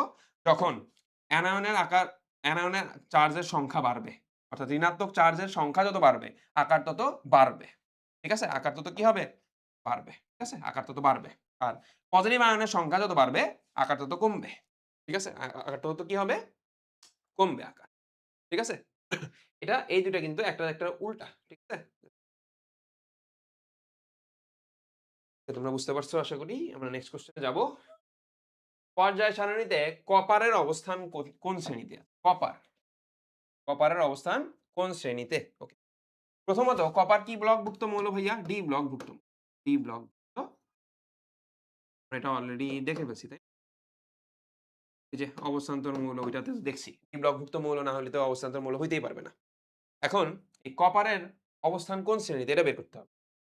খেয়াল করো, কপারের ইলেকট্রন বিন্যাস যদি আমি আবার করি একটু। কপার কত? 29 ছিল, রাইট? তো কপারের ইলেকট্রন বিন্যাস হচ্ছে এরকম, আর্গন থাকে। আমি লাস্টের কক্ষপথটা জাস্ট দেখাবো। Pd4s। কি বলছি? প্রথম নাম্বারটা প্রথমটাতে এটাতে বসে। এটা করলাম না, দেখো তো। 4s এরকম লিখবো। প্রথমটাতে এখানে এটা বসে, পরেরটাতে কি এটা বসে। বাট n এর d এর ক্ষেত্রে 9 মানে হচ্ছে সম্পূর্ণরূপে পূর্ণর একটা আগের। তার মানে 10 টা হয়ে যাবে এখানে। 10 টা, এখানে কয়টা? একটা থাকবে। তো এটা যদি এরকম হয় ns, ঠিক আছে? 1 থেকে 2 আর সামনে হচ্ছে n-1d, এরকম আকৃতির যদি ইলেকট্রন বিন্যাস দেখি আমরা, সেক্ষেত্রে গ্রুপ হয় হচ্ছে s প্লাস d, এদের ইলেকট্রন সংখ্যার যোগফল। ঠিক আছে? অর্থাৎ s প্লাস d এর ইলেকট্রন সংখ্যা। এটাই হয় কি? Group number. এটা আমি ক্লাসে, আমাদের যারা ফুল কোর্সের স্টুডেন্ট ছিলা, ক্লাসে কিন্তু আমি বেশ অনেকবার বলছি এগুলা। ৪ টা টাইপ দেখাইছিলাম। ঠিক আছে? ns, nsnp, ns, আচ্ছা ns, n-1d, ঠিক আছে? আরেকটা কি? f ব্লকভুক্ত মৌল, এগুলো গ্রুপ 3 তে অবস্থিত। ঠিক আছে? গ্রুপ 3 তে অবস্থিত। তো এটা কি হবে? d তে ১০ টা ইলেকট্রন আছে, s এ কয়টা আছে? ১ টা আছে। টোটাল কয়টা হইল তাহলে? ১১। তাহলে এটার অবস্থান হচ্ছে ১১ নম্বর গ্রুপে। ৩ নাম্বারটা। যদি বলতো কোন পর্যায়ে? বলো। পর্যায় কিভাবে নির্ণয় করে? সর্বোচ্চ প্রধান কোয়ান্টাম সংখ্যাটাই হচ্ছে পর্যায় হয়। সেক্ষেত্রে সর্বোচ্চ প্রধান কোয়ান্টাম সংখ্যা কোনটা? এটা না? তাহলে এটার ক্ষেত্রে পর্যায় কি হবে? পর্যায় হবে হচ্ছে 4। তো আগে পর্যায় আমি যখন অবস্থান্তর মৌল পড়াইছি বলছিলাম না? চতুর্থ পর্যায়ভুক্ত ডি ব্লকভুক্ত মৌল। চতুর্থ পর্যায়ের ডি ব্লকভুক্ত মৌল। তাহলে চতুর্থ পর্যায় মিলছে? আচ্ছা, অ্যান্সার বলে দেওয়ার পরে সবাই সি লিখতেছে সমানে। আচ্ছা, এ নাম্বারও লিখছে একজন অলরেডি দেখতেছি। আচ্ছা, মাহির আদনান লিখছো গ্রুপ 11 পর্যায় 4, ওকে। ইকরা লিখছো সি। আচ্ছা, বেড়ে গেছে লাইভে। ১৪০ জন হয়ে গেছে। ১৩১ জন ছিল এতক্ষণ। আচ্ছা, ঠিক আছে। দেখি শেষ পর্যন্ত কতজন তোমরা থাকো। আচ্ছা, আরোহী লিখছো 4, 4 মানে ডি নাম্বার অপশন হয় নাই। ডি নাম্বার, আচ্ছা পর্যায় লিখছো হয়তোবা। ঠিক আছে। পর্যায় লিখলে, আচ্ছা তাহলে বুঝতে পারছি কিভাবে অবস্থান নির্ণয় করব পর্যায় সারণীতে যেকোনো একটা মৌলের। নেক্সট কোশ্চেনে যাই। পানির অণুতে বন্ধন কোণ। আচ্ছা, এটা মানে এই যে HOH অ্যাঙ্গেল মানে হচ্ছে বন্ধন কোণ বুঝাইছে এটা। ঠিক আছে? বন্ধন কোণ। বন্ধন কোণ বের করার জন্য ভাইয়া মনে রাখবা, বন্ধন কোণ বের করার জন্য আমার যেটা লাগে সংকরায়নটা বের করতে হবে। সংকরায়ন যদি বের করতে পারি, সংকরায়ন বের করতে পারলে আমার জন্য বন্ধন কোণ বের করাটা ইজিয়ার হবে। তো পানির ক্ষেত্রে পানির সংকেত কি ভাই বলো তো? H2 right? H2O নামে একটা রেস্টুরেন্টও আছে আমার, তাই না?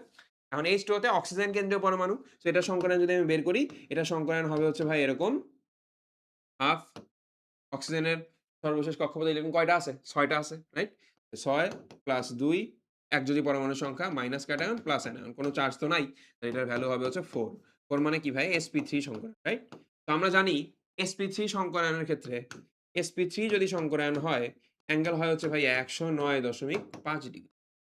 ঠিক আছে? এটা মুখস্থ ১০৯.৫ ডিগ্রি sp3 র ক্ষেত্রে। যদি sp2 হয়, যদি sp2 হয় কত হবে? বলো। sp যদি হয় সেক্ষেত্রে কত হবে? ১৮০ ডিগ্রি, রাইট? এটা কত? ১২০ ডিগ্রি, তাই না? এগুলা কিন্তু মুখস্থ ভ্যালু। এখন সমস্যা হইলো ভাই, পানির ক্ষেত্রে তো sp3 আসছে, বাট এখানে ১০৯.৫ ডিগ্রি হবে না। কেন হবে না? এটা একটু বুঝাই দিই। দেখো, পানিতে কিন্তু ভাইয়া এখানে ২ টা মুক্ত জোড় ইলেকট্রন থাকে। কয়টা থাকে? ২ টা। ২ টা মুক্ত জোড় ইলেকট্রন থাকে। কয়টা থাকে? ২ টা মুক্ত জোড়। তো ২ টা মুক্ত ইলেকট্রন থাকলে এখানে বন্ধন কোণ কিছুটা কমে যাবে। অর্থাৎ মুক্তজোড় ইলেকট্রন আসলেই বন্ধন কোণ কমে যায়। মুক্তজোড় ইলেকট্রন আসলে একটা মুক্তজোড়ের জন্য মনে রাখবা এটা, হ্যাঁ? একটা মুক্ত জোড়ের জন্য অ্যাঙ্গেল কমে হচ্ছে -2.5 ডিগ্রি। ঠিক আছে? -2.5 ডিগ্রি। পানিতে আছে কয়টা মুক্ত জোড়? ২ টা মুক্ত জোড়। ২ টা মুক্ত জোড়ের জন্য অ্যাঙ্গেল কমবে কত? -2.5 ইনটু 2 তার মানে -5 ডিগ্রি কমবে। ১০৯.৫ ডিগ্রি থেকে ৫ ডিগ্রি কমাও। কমাইলে যেটা আসবে সেটা হচ্ছে ৪.৫ ডিগ্রি। ঠিক আছে? এই যে মুক্তজোড় ইলেকট্রন থাকে, এখানে মুক্তজোড় বিকর্ষণ হয়, মুক্তজোড় বন্ধন জোড় বিকর্ষণ হয়, বন্ধন জোড় বিকর্ষণ হয়। কিসের বিকর্ষণ? ইলেকট্রনের বিকর্ষণ। ঠিক আছে? ইলেকট্রনের বিকর্ষণ। এই যে ৩ ধরনের বিকর্ষণ পাচ্ছি না? এই ৩ ধরনের বিকর্ষণের কারণে বন্ধন কোণটা কিছুটা পরিমাণে বেঁকে যায়। এজন্য ১০৯.৫ ডিগ্রি হয় না। হয় হচ্ছে ১০৪.৫ ডিগ্রি। ১৬০ ডিগ্রি কোনটা হবে জানো? ১৬০ ডিগ্রি হবে হচ্ছে অ্যামোনিয়ার ক্ষেত্রে। 3 অ্যামোনিয়া। ঠিক আছে? অ্যামোনিয়ার ক্ষেত্রে হবে হচ্ছে NH3 আর ১০৯.৫ যদি আমি বলি, ১০৯.৫ ডিগ্রি এটা কোনটার ক্ষেত্রে হবে? এটা হবে হচ্ছে ভাইয়া মিথেনের জন্য। মিথেন। কারণ মিথেনে কোনো মুক্তজোড় নাই। sp3 সংকরায়ন। অ্যামোনিয়াতে একটা মুক্তজোড় আছে। কয়টা আছে?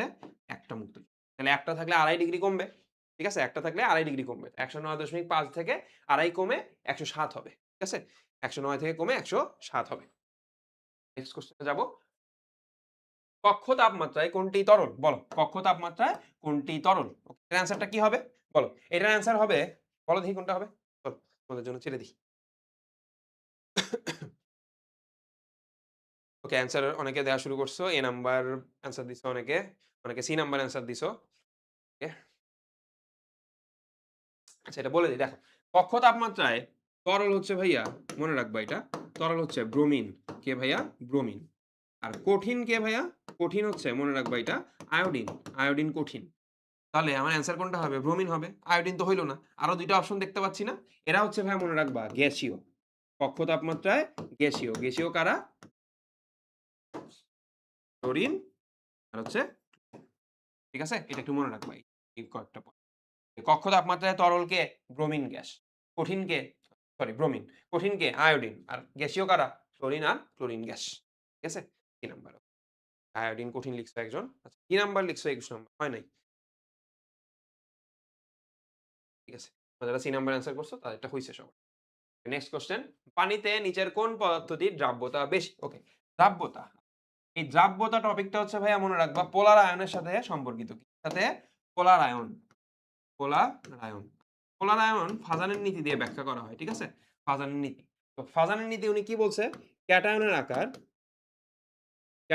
আকার যত ছোট হবে, অ্যানায়নের আকার যত বাড়বে। হ্যাঁ? অ্যানায়নের আকার যত বড় হবে, এরপর চার্জ ঘনত্ব যত বাড়বে আরেকটা হচ্ছে ডি ও এফ অরবিটালের ইলেকট্রন। ডি ও এফ অরবিটালের ইলেকট্রন যত বাড়বে, এগুলা সবগুলা এই ৪ টা যদি ফলো করে সূত্র, তাহলে আমার পোলার আয়নটা কি হবে? বাড়বে। পোলার আয়ন বাড়বে। ঠিক আছে? পোলার আয়ন বাড়বে। আর পোলার আয়ন বাড়া মানে আয়নিক থেকে সমযোজী হয়ে যাওয়া যৌগ। ঠিক আছে? আয়নিক থেকে সমযোজী হয়ে যাওয়া। আর সমযোজী হওয়া মানে কি? দ্রাব্যতা কি হবে ভাই? কমে যাবে না? দ্রাব্যতা কমে যাবে। ঠিক আছে? কারণ সমযোজী যৌগের বৈশিষ্ট্য তো দ্রাব্যতা না। দ্রাব্যতা কোন যৌগের বৈশিষ্ট্য? আয়নিক যৌগের বৈশিষ্ট্য, রাইট? আচ্ছা এখন দেখো এখানটাতে আচ্ছা আর ফাদারের নীতি এপ্লাই করতে হলে অবশ্যই ভাই মনে রাখবা ক্যাটায়ন বা অ্যানায়ন একটা সেম হইতে হবে। খেয়াল করো সবগুলো যৌগের ক্ষেত্রে আমি যদি দেখি অ্যানায়ন কে আছে? Chlorine minus, right? Chlorine minus. Cation হিসেবে কে আছে? প্রথমটাতে সোডিয়াম প্লাস, পরেরটাতে কে? ক্যালসিয়াম 2 প্লাস, পরেরটাতে কে? বেরিয়াম 2 প্লাস, তারপরটাতে কে? Aluminium 3 plus, right? এরকম।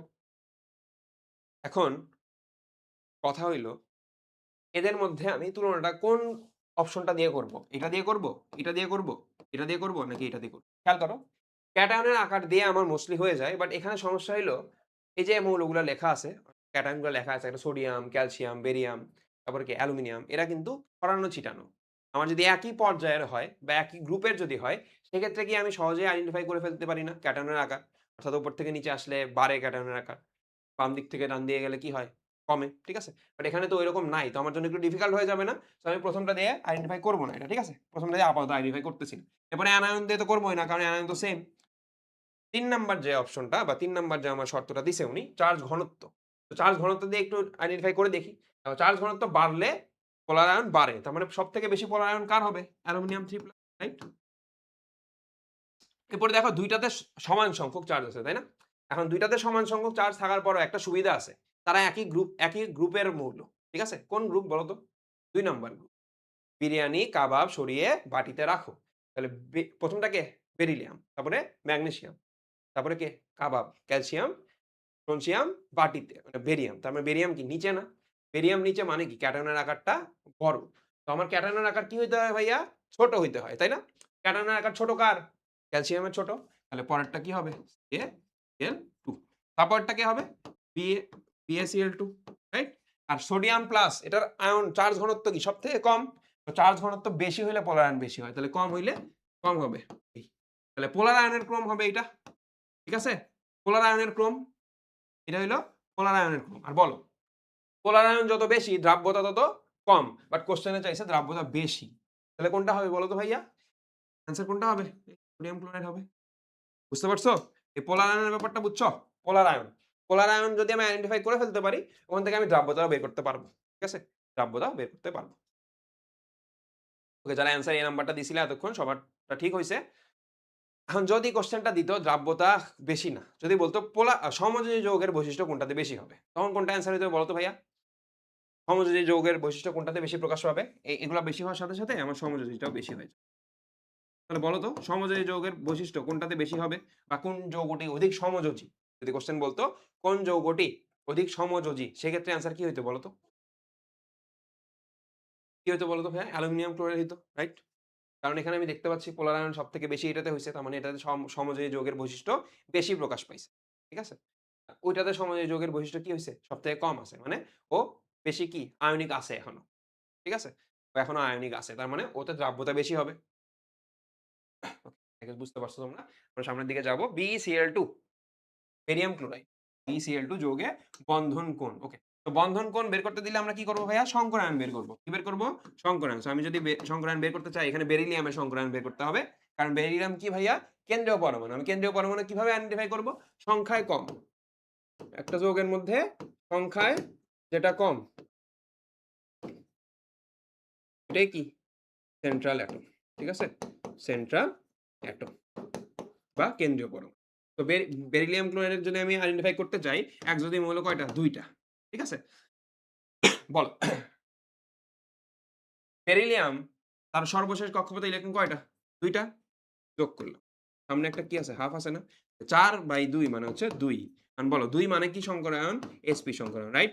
আমরা আগের স্লাইডটাতে দেখছিলাম sp সংকরায়ন মানে হচ্ছে ভাইয়া ১৮০ ডিগ্রি অ্যাঙ্গেল, রাইট? এটা অ্যান্সার কোনটা হবে? D number. ঠিক আছে? ডি নাম্বার অ্যান্সার হবে। ধুমায়া ডি লিখছে অনেকে। ঠিক আছে? তার মানে বোঝা যাচ্ছে তোমাদের পড়া বেশ ভালোই হইছে এগুলাতে। হ্যাঁ? এখন ইজি না? বলো ডিপ্লোমার কেউ কি ক্লাস করতেছো? ডিপ্লোমার কেউ যদি ক্লাস করে থাকো তাহলে এখন বলো এখন এই কোয়েশ্চেন গুলো ইজি না? ১ম এর কোয়েশ্চেন গুলো একটু টাফ ছিল আমি জানি। জৈব যৌগের কোয়েশ্চেন ছিল বেশিরভাগ গুলাই। তো আস্তে, আস্তে কিন্তু আমরা ইনঅর্গানিক এ চলে আসছি। ইনঅর্গানিক এ কিন্তু আচ্ছা ক্লাস কখন শুরু হইছে? ক্লাস অনেকক্ষণ আগে শুরু হইছে ভাইয়া। এটা কি ক্লাস? এটা হচ্ছে একটা সলভ ক্লাস তোমাদের জন্য বিব্রেনের পক্ষ থেকে এবং ফ্রি ক্লাস। ঠিক আছে? একদম বিব্রেনার অ্যাডমিশনের নার্সিং যে ভর্তি পরীক্ষা তার ঠিক ১ দিন আগে ক্লাসটা হচ্ছে। তোমরা একদম শেষ সময়ে তোমাদের প্রস্তুতিগুলো একটু ঝালাই নিচ্ছ আবারও। যারা আমাদের কোর্সের স্টুডেন্ট ছিলা তারা তো এতদিন ধরে আমাদের সাথে ছিলাই। আবার নতুন অনেকেই হচ্ছে ক্লাসটা দেখতেছো। আবার নতুন হচ্ছে 111 ক্যাম্পেইনেও তোমরা অনেকে যুক্ত হইছো। তারাও ক্লাসটা করতেছো। সবাই মিলায়ে যতজন ক্লাসটা করতেছো, দেখো তোমাদের কোনো উপকার হয় কিনা। ঠিক আছে? আমি আশাবাদী তোমাদের উপকার হবে ক্লাসটা। Next question. নেক্সট কোয়েশ্চেন বলছে নিম্নের কোন তড়িৎদ্বারটি জারণ অবস্থা প্রকাশ করে? আচ্ছা জারণ। জারণ অবস্থা। জারণ মানে মনে রাখবে ভাইয়া, জারণ মানে ইলেকট্রন ছাড়ন। ইলেকট্রন ছাড়বে। এখন বলো ইলেকট্রন ছাড়লে একটা মৌল, সোডিয়াম মৌল আমি যদি চিন্তা করি, ও যখন ইলেকট্রন ছেড়ে দিবে ও প্লাস হবে। রাইট? প্লাস হবে, ক্যাটায়ন হবে। তার মানে সোডিয়াম ছিল সে না? সোডিয়াম। সোডিয়াম থেকে ইলেকট্রন ত্যাগ করে সে সোডিয়াম প্লাস হয়ে গেছে, তাই না? তার মানে সোডিয়াম থেকে সোডিয়াম প্লাস হইছে। এই জিনিসটাকে, এই সম্পূর্ণ জিনিসটাকে আমি সোডিয়াম স্ল্যাশ সোডিয়াম প্লাস এভাবে লিখতে পারি। পারি? কারণ আমি জাস্ট যদি উল্টায় দেই জিনিসটাকে, ধরো সোডিয়াম প্লাস ও একটা ইলেকট্রন গ্রহণ করছে। গ্রহণ করে সোডিয়ামে পরিণত হয়েছে। তার মানে ইলেকট্রন গ্রহণ করছে, রাইট? তার মানে সোডিয়াম প্লাসটা ইলেকট্রন গ্রহণ করে সোডিয়াম হইছে। তাহলে এটা কি বিক্রিয়া? বিজারণ বিক্রিয়া, তাই না? তো নিচের ক্ষেত্রে আমার এটাকে এভাবে লিখতে হবে।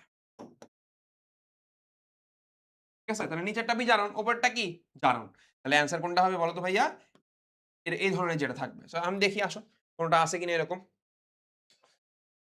দেখো বি নাম্বারটা কিন্তু এরকম। তাই না? বাকিগুলা কি? ৩ টাই সেম না? বাকিগুলা কি বিভব হবে ভাইয়া বা কি অবস্থায় প্রকাশ করতেছে? বিজারণ অবস্থায় প্রকাশ করতেছে। ঠিক আছে?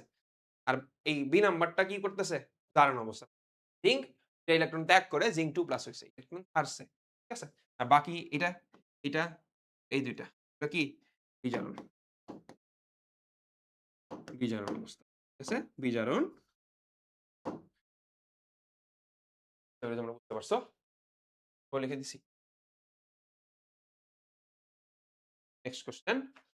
প্রোটনের প্রকৃত ভর কত? ওকে, এটা একটা মুখস্থ কোয়েশ্চেন। প্রোটনের প্রকৃত ভর, প্রোটন। মনে রাখবা প্রোটনের সাথে আমরা আরেকটার ভর পড়বো। ঠিক আছে? প্রোটনের সাথে আরেকটার ভর পড়বো। তো প্রোটনের ভরটা মনে রাখবো ভাইয়া, এটা মনে রাখাটা নেসেসারি একদম। প্রোটনের ভর হচ্ছে 1.673 into 10 to the power minus 24 গ্রাম। লিখছি ভাইয়া গ্রাম লিখছি, তাই না? অপশনগুলোতে গ্রামে আছে। যদি কোনো কারণে কেজি চলে আসে, মনে রাখবো ভাইয়া আমি মাইনাসের দিকে ৩ বাড়ায় দিব। 1.673 into 10 to the power minus 27 KG. ঠিক আছে? Minus 27 KG. তাহলে অ্যান্সার কোনটা হবে? অ্যান্সার হবে সি নাম্বারটা। অ্যান্সার কোনটা হবে? সি নাম্বারটা। এখন ডি নাম্বারে আরেকটা ভ্যালু দেওয়া দেখো 1.675 দেওয়া, তাই না? কারণ 1.675 into 10 to the power minus 24 এটা কিসের ভর? এটা হচ্ছে ভাই মনে রাখবা, এটা হচ্ছে নিউট্রনের ভর। হ্যাঁ? নিউটনের ভর। ঠিক আছে? এটা কিসের ভর? নিউটনের ভর। বুঝতে পারছি? এটা কিসের ভর? এটা হচ্ছে নিউটনের ভর। আশা করি তোমরা ব্যাপারটা বুঝতে পারছো। এটা মুখস্থ করে ফেলবা। ঠিক আছে? এটা একদম মুখস্থ বিদ্যা। এটা মুখস্থ করে নেওয়াটাই বেটার। ২ টাই মনে রাখতে হবে। ঠিক আছে? শুধু আমি প্রোটনেরটা মনে রাখলাম, নিউটনেরটা মনে রাখি নাই। পরীক্ষায় দেখবা নিউটনেরটা দিয়ে দিছে। তখন কি করবা? অ্যান্সার না করে চলে আসবা? অ্যান্সার না করে আর আসতে হবে না। শিখাই দিছি। দেখো, নিচের কোনটা আইসোটোনের উদাহরণ? Tone, tone. লাস্টে কে আছে ভাইয়া? আছে। তার মানে কি সংখ্যা সমান হবে? নিউট্রন সংখ্যা সমান। নিউট্রন। নিউট্রন সংখ্যা সমান। নিউট্রন সংখ্যা সমান। আসো দেখি কোনটার ক্ষেত্রে নিউটন সংখ্যা সমান হয়। খেয়াল করো নিচে যেটা থাকে ওটা হচ্ছে পারমাণবিক সংখ্যা। উপরে যেটা থাকে ওটা হচ্ছে ভর সংখ্যা। আর নিউটন সংখ্যা বের করে হচ্ছে ভাইয়া, নিউট্রন সংখ্যা ক্যালকুলেট করে হচ্ছে ভাইয়া মনে রাখবা ভর সংখ্যা মাইনাস প্রোটন সংখ্যা বা পারমাণবিক সংখ্যা। ঠিক আছে? একটু খেয়াল করো এখানে। প্রথমটার ক্ষেত্রে আমি যদি এক্সাম্পলটা একটু খেয়াল করি, আর্গন, আর্গন, আর্গন। ৩ টাই আর্গনের পরমাণু দেয়া আছে। আর্গনের আইসোটোপ দেয়া আছে। আইসোটোপ দেয়া আছে। কিভাবে বুঝলাম আইসোটোপ দেয়া আছে? দেখো নিচেরটা সমান, তাই না? আইসোটোপ মানে লাস্টে আছে মানে প্রোটন সংখ্যা সমান হবে। তার মানে এই নাম্বারটা আইসোটোপ। অ্যান্সার হবে না এই নাম্বারটা, বাদ। বি নাম্বারে আসো। বি নাম্বারে প্রোটন সংখ্যা আলাদা আছে আমি দেখতে পাচ্ছি। তার মানে আইসোটোপ হবে না। তো আমি খেয়াল করি এটা কি আইসোটোন হবে কিনা। দেখো ৩৬ থেকে ১৬ বাদ দাও। এটার ক্ষেত্রে নিউটন সংখ্যা ২০। ৩৭ থেকে ১৭ বাদ দাও, এখানেও ২০। ৩৯ থেকে ১৯ বাদ দাও, এখানেও কি ২০। তার মানে দেখো তো ৩ ক্ষেত্রে নিউটনের সংখ্যা সমান না। আমার দেখতে হবে আর কোনো অপশন হয় কিনা। টেক্সটটা থেকে খেয়াল করো। এটার ক্ষেত্রে পারমাণবিক আমরা যদি নিউটন সংখ্যা বের করতে চাই, এখানে আসবে ১৯, এখানে নিউটন সংখ্যা আসবে ২০, এখানে আসবে ২১। তার মানে কি অসমান? তাহলে এটা হবে না। লাস্টেরটা কি হবে? দেখো প্রথমটাতে ২১, তারপরটাতে ২০, তারপরটাতে কত? ২০। তার মানে এটাও হবে না। ডি নাম্বারটা হবে না তার মানে। আর এ নাম্বারটা কিসের উদাহরণ ছিল ভাইয়া বলো তো? আইসোটোপের উদাহরণ ছিল। আইসোটোপ। তো টোপ অর্থাৎ পারমাণবিক সংখ্যা সমান। আইসোটোপ পারমাণবিক সংখ্যা সমান। ঠিক আছে? আমরা নেক্সট কোয়েশ্চেন যাবো। আচ্ছা নেক্সট কোয়েশ্চেনে আইসোটোপ। আইসোটোপ আসছে। আইসোটোপ, টোপ মানে প্রোটন সংখ্যা সমান। প্রোটন সংখ্যা সমান। ঠিক আছে? প্রোটন সংখ্যা কেমন হবে? সমান হবে। প্রোটন সংখ্যা সমান কিভাবে দেখবো? আসো আমি দেখলেই বুঝতে পারবো প্রোটন সংখ্যা সমান আছে কিনা। কোথায় থাকবে প্রোটন? বাম দিকে নিচের দিকে থাকবে। বামে নিচের দিকে। খেয়াল করো এখানে ২৯, ৩৬ হইল না তো? আচ্ছা। এখানে ৫৩, ৫৩ আছে। এটা একটা হওয়ার চান্স আছে। আমি দেখি অন্য কোনটা আবার দেয়া আছে কিনা। দেখো ১, ২, ৬, ৭ তার মানে হবে না? তাহলে বি নাম্বারটা। বুঝতে পারছি? আমি জাস্ট প্রোটন সংখ্যা দেখবো এখানে। আইসোটোপ একদম সহজ। প্রোটন সংখ্যা সমান দেখলেই চলে। প্রোটন সংখ্যা কোথায় থাকে? আমার একটা মৌল যদি এখানে X প্রতীক দিয়ে যদি একটা মৌল লিখি, এই জায়গায় থাকে হচ্ছে প্রোটন সংখ্যা। ঠিক আছে? প্রোটন সংখ্যা এটাকে আমরা পারমাণবিক সংখ্যা বলি, রাইট? তো পারমাণবিক সংখ্যাকে তো আমি প্রোটন সংখ্যাও বলতে পারি। ঠিক আছে? পারমাণবিক পারমাণবিক সংখ্যা। আর এই জায়গাটায় কে থাকে ভাইয়া? উপরে এই যে এখানে, এখানে থাকে হচ্ছে ভাইয়া মনে রাখবা ভর সংখ্যা। ঠিক আছে? ভর সংখ্যা। আই গেস ব্যাপারটা বুঝতে পারছো। যাদের এটা নিয়ে সমস্যা ছিল, কনফিউশন থাকে যদি কারো ক্লিয়ার হয়ে গেছে আসলে। সামনের দিকে যাই। নেক্সট কোয়েশ্চেন নিচের কোনটি আইসো ইলেকট্রনীয়? আচ্ছা ইলেকট্রনীয়। ইলেকট্রনীয়। ইলেকট্রনীয় বলতে যেটা বোঝানো হয়েছে ভাইয়া ইলেকট্রন সংখ্যা সমান। আগেরটাতে কি ছিল? প্রোটন সংখ্যা সমান ছিল। একটাতে কি ছিল? নিউট্রন সংখ্যা সমান ছিল। এখানে ইলেকট্রন সংখ্যা সমান। ইলেকট্রন সংখ্যা সমান কোনটাতে হবে? বলো এটার অ্যান্সারটা দাও দেখি তোমরা। কোনটার ক্ষেত্রে ইলেকট্রন সংখ্যা সমান হবে?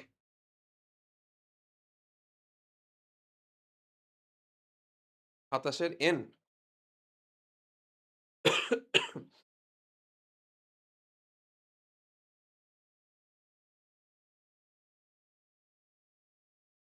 n হবে না তো ভাইয়া। n হবে না। ভুল হইছে তো। Next question. আইসো ইলেকট্রনীয় এটার অ্যান্সার দাও দেখি। এটা হবে ডি। ওকে। একজন ডি অ্যান্সার দিছো, ২ জন অ্যান্সার দিছো। মনিরা অ্যান্সার দিছো ডি নাম্বার। আ মানসুর অ্যান্সার দিছো ডি নাম্বার। আরোহী অ্যান্সার দিছো আচ্ছা ডি নাম্বারটাই অ্যান্সার দিছো। আরেকজন সাদিয়া অ্যান্সার দিছো বি নাম্বার। আচ্ছা বি নাম্বারটা হবে না answer. Most of the answer তোমরা ডি নাম্বার দিছো। ওকে ভালো। ডি নাম্বারটাই হবে অ্যান্সার মেইনলি। ডি নাম্বারটা কেন অ্যান্সার হবে একটু বুঝাই দিই। দেখো খেয়াল করো। Magnesium 2+, calcium 2+। ম্যাগনেসিয়ামের পারমাণবিক সংখ্যা হচ্ছে ভাইয়া ১২, ক্যালসিয়ামের হচ্ছে কত ভাইয়া ২০। তাই না? ম্যাগনেসিয়াম যখন ২ টা ইলেকট্রন ছেড়ে দিবে হয়ে যাবে কয়টা? ১০ টা ইলেকট্রন। ও যখন ২ টা ইলেকট্রন ছেড়ে দিবে ওর হয়ে যাবে ১৮ টা ইলেকট্রন। তাহলে হইল? মিলল? হলো না তো বাদ। Chlorine minus, chlorine minus. Chlorine হচ্ছে ৯ টা ইলেকট্রন আছে। ওই ইলেকট্রন গ্রহণ করে ১০ টা ইলেকট্রন হয়ে যায়। ক্লোরিন একটা ইলেকট্রন গ্রহণ করলে ১৮ টা ইলেকট্রন হয়। মিলল? মিলল না, বাদ। অ্যালুমিনিয়াম আর বোরন। অ্যালুমিনিয়ামের কয়টা ইলেকট্রন ভাইয়া? ১৩ টা। বোরনের কয়টা? ৫ টা ইলেকট্রন। হ্যাঁ? এটাও হবে না। লাস্টেরটা দেখি খেয়াল করি। অক্সিজেনের ৮ টা ইলেকট্রন, ও ২ টা ইলেকট্রন নিছে। মানে ১০ টা ইলেকট্রন হইছে। সোডিয়ামের ১১ টা ইলেকট্রন, ও একটা ইলেকট্রন ছাড়ছে। তার মানে ১০ টা ইলেকট্রন। ঠিক আছে? ১০ টা ১০ টা। তার মানে এটা হবে অ্যান্সার। আইসো ইলেকট্রনীয় মানে কি? ইলেকট্রন সংখ্যা সমান। আইসো ইলেকট্রনীয় মানে কি? ইলেকট্রন সংখ্যা সমান। ঠিক আছে? সামনের দিকে যাই। ভরবেগ। আচ্ছা কৌণিক ভরবেগের ভ্যালু নির্ণয় করতে বলছে। এর ভ্যালু কৌণিক ভরবেগ। আচ্ছা কৌণিক ভরবেগের ভ্যালু নির্ণয় করতে বলছে। তাছাড়া আরেকটা তথ্য দিয়ে দিছে। সেটা হচ্ছে তৃতীয় কক্ষপথ। আচ্ছা ভালো কথা। তৃতীয় কক্ষপথ। ওকে। তৃতীয় কক্ষপথের ক্ষেত্রে ভাই n এর ভ্যালু কত ভাই বলো তো? n এর ভ্যালু 3। ঠিক আছে? আর আমরা কৌণিক ভরবেগের ফর্মুলাটা কি জানি? mvr nh/পাই। ঠিক আছে? nh/পাই। ওকে আচ্ছা nh/টুয়াইস পাই, সরি। nh/টুয়াইস পাই। মানে n এর ভ্যালু বলে দিছে না ভাইয়া বলো তো এই কোয়েশ্চেনটার জন্য? n এর ভ্যালু কত? 3। তার মানে n এর জায়গায় 3 বসাও। mvr পুরাটাই কিন্তু কৌণিক বেগ। ঠিক আছে? mvr তাহলে 3h/টুয়াইস পাই কোথায় আছে? c। ঠিক আছে? সি নাম্বারটা হবে অ্যান্সার। হয়ে গেল? ৩ নাম্বার। এখানে কিন্তু এটা একদম সহজ কোয়েশ্চেন, হ্যাঁ? কৌণিক ভরবেগ। জাস্ট ফর্মুলাটা মনে রাখলে n এর ভ্যালু দিয়ে দিবে বা n এর ভ্যালু বের করার জন্য ইনাফ তথ্য দিয়ে দিবে, সেখান থেকে আমি বের করব। আচ্ছা, এটা মুখস্থ একটা কোয়েশ্চেন। জাল টাকা শনাক্তকরণে ব্যবহৃত আলোকের তরঙ্গ দৈর্ঘ্য। তরঙ্গ দৈর্ঘ্য অর্থাৎ ল্যামডার ভ্যালু চাইছে। ঠিক আছে? ল্যামডার ভ্যালু। কিসের ক্ষেত্রে? জাল টাকা শনাক্তকরণের ক্ষেত্রে আমি যে ইউভি। আচ্ছা, এটাতে কি কোন আলোক রশ্মি ব্যবহার করি? ভালো কথা। এটা হচ্ছে ইউভি রশ্মি ব্যবহার করি। ঠিক আছে? ইউভি রশ্মি। ইউভি রশ্মি ব্যবহার করে হচ্ছে জাল টাকা শনাক্ত করি। ইউভি রশ্মি ফেলি, ওইটা থেকে আইডেন্টিফাই করি যে এটা কি জাল টাকা নাকি হচ্ছে আসল টাকা। ঠিক আছে?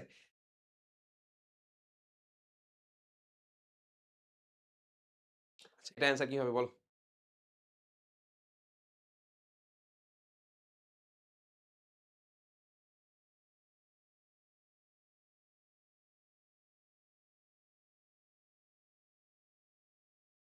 অনেকে সি নাম্বার অ্যান্সার দিছো, সি নাম্বারটা অ্যান্সার হবে না। ঠিক আছে? সি নাম্বারটা অ্যান্সার হবে না। অ্যান্সার হবে হচ্ছে বি নাম্বারটা। অ্যান্সার হবে কোনটা? B number. ঠিক আছে? এ নাম্বারও অ্যান্সার দিছে অনেকে। এ নাম্বারও হবে না, সি নাম্বারও হবে না। অ্যান্সার হবে হচ্ছে ভাইয়া মনে রাখবা বি নাম্বার। ২৩০ ন্যানোমিটার থেকে ৩৭৫ ন্যানোমিটার। এটা মুখস্থ একটা ভ্যালু। একটু কষ্ট করে কিছু কোয়েশ্চেন মুখস্থ করতে হয় আরকি। ঠিক আছে? ইউভি রশ্মি বা ইউভি রে, হ্যাঁ, বি নাম্বারটা অ্যান্সার হবে। এ নাম্বার না।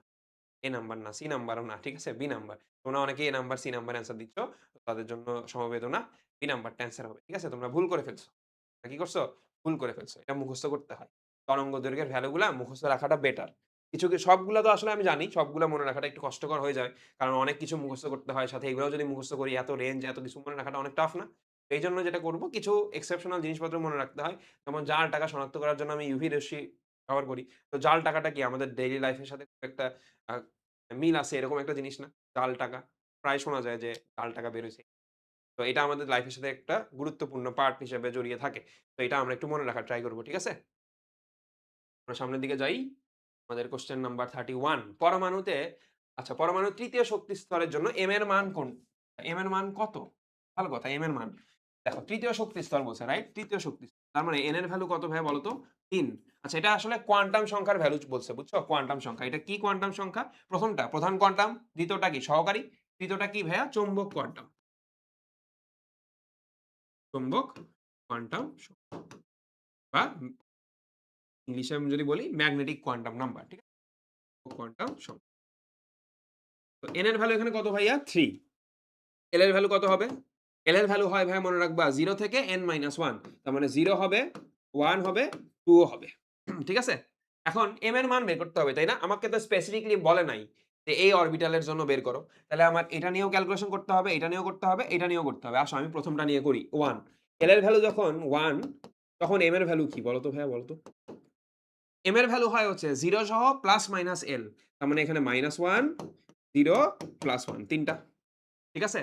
যদি l এর ভ্যালু 2 হয়, সেক্ষেত্রে m এর ভ্যালু কি হবে? বলো। -2, -1, 0, +1, +2, রাইট? আরেকটা করি নাই। কি করি নাই বলো তো? কোনটা করি নাই? 0 এর জন্য করি নাই। তো 0 কি মন খারাপ করবে না? 0 কে ছাড়া যাবে? 0 কে তো ছাড়া যাবে না। সো নিয়ে ফেলি আসো। 0 কে ছেড়ে দিলে 0 মন খারাপ করে বসবে। দেখো যে l এর ভ্যালু 0, m এর ভ্যালু কত হবে? 0 ই হবে। তাহলে এখানে কয়টা? ১ টা। ঠিক আছে? এখানে কয়টা? ১ টা। পরেরটাতে কয়টা? ৩ টা। তারপরটাতে কয়টা? ৫ টা। তাহলে টোটাল কয়টা হলো m? বলো। ৫ ৩ এ ৮ আর ১ কয়টা? ঠিক আছে? হয়ে গেল? m এর ভ্যালু কত হবে? 3 নাম্বার। ঠিক আছে? m এর মান কতটা? m এর মান কতটা? স্পেসিফিক করে কিন্তু বলে নাই। এখানে কিন্তু স্পেসিফিক করে বলে নাই যে s অরবিটাল, p অরবিটাল না d অরবিটাল। এখানে বলছে m এর মান বের করো ৩য় শক্তি স্তরের জন্য। এই সবগুলার যেকোনো একটাই হইতে পারে। ৯ টার যেকোনো একটাই হইতে পারে। ঠিক আছে? s, p, d। এটার ক্ষেত্রে কি s অরবিটাল, এটার ক্ষেত্রে কি p অরবিটাল, এটার ক্ষেত্রে কি d অরবিটাল না? s অরবিটালের জন্য m তো একটাই। ঠিক আছে? s এর কি কোনো উপশক্তি স্তর আছে? নাই। p র আছে না? px, py, pz ৩ টা ভ্যালু। d এর ক্ষেত্রে আছে না কয়টা বলো তো? ৫ টা আছে। dxy, dyz, dxz, dx square, sorry, dz square, dx square, y square. ঠিক আছে? ওকে, কোয়েশ্চেনটা ভালো করে বুঝতে হবে ভাই। এখানে কি চাইছে? অনেকে হচ্ছে তোমরা, আমি দেখতেছি ৫ টা অ্যান্সার দিছো। তোমরা স্পেসিফিক শুধু l এর ভ্যালু 2 এর জন্য দিছো। ঠিক আছে? পুরোটাই অ্যান্সার দিতে হবে। কোয়েশ্চেনটা একটু বুঝে তারপরে অ্যান্সার করব। নেক্সট কোয়েশ্চেন বলছে ক্রোমিয়াম পরমাণুর সর্ববহিস্থ ইলেকট্রনের জন্য কোয়ান্টাম সংখ্যার সেট কোনটা? আচ্ছা, ভালো কথা। ক্রোমিয়াম পরমাণু, আসো ক্রোমিয়াম পরমাণু আমরা ইলেকট্রন বিন্যাস করছিলাম, তাই না? ক্রোমিয়ামে করছি না করি নাই? আচ্ছা, ক্রোমিয়াম কত ভাইয়া বলো তো? 25 না? তো ক্রোমিয়ামের যখন ইলেকট্রন বিন্যাস করব, আর্গন লিখব, লিখলাম ই 4 এরকম। আমি যখন 3d 4s করব, কি হবে ব্যাপারটা? এরকম হবে, রাইট? এখন বলছে সর্ববহিস্থ ইলেকট্রন। বলো সর্ববহিস্থ ইলেকট্রন কোনটাতে যাবে? বলো তো? কোনটাতে যাবে বলো? S এ যাবে না D তে যাবে? ইলেকট্রন প্রবেশ করে কিসের নীতিতে? n+l এর নীতিতে। তো n+l কোনটাতে বড় বলো? D এর ক্ষেত্রে, 3 এর ক্ষেত্রে বলো। 3, n এর ভ্যালু 3, l এর ভ্যালু কত ভাই বলো তো? 2, তার মানে কত? 5। আর 4s এর ক্ষেত্রে n+l এর ভ্যালু কত? 4 প্লাস কত? sp, তার মানে 4। তুমি ইলেকট্রন আগে প্রবেশ করবে কোনটায়? 4s এ প্রবেশ করবে। তাহলে আগে 4s টা ফিল আপ হয়ে যাবে। D তে গিয়ে লাস্টে ফিল আপ হবে, রাইট? আমি জানি ডির ক্ষেত্রে উপশক্তি স্তর কয়টা ভাইয়া ডি অরবিটালে? ৫ টা উপশক্তি। কয়টা? ৫ টা। তো আমি যদি এটাকে সিম্পলিফাই করে লেখার ট্রাই করি, দেখো ডি এর ৫ টা রাইট? ১, ২, ৩, ৪। তো আমার প্রত্যেকটাতে একটা, একটা করে ইলেকট্রন ঢুকবে আগে। ঠিক আছে?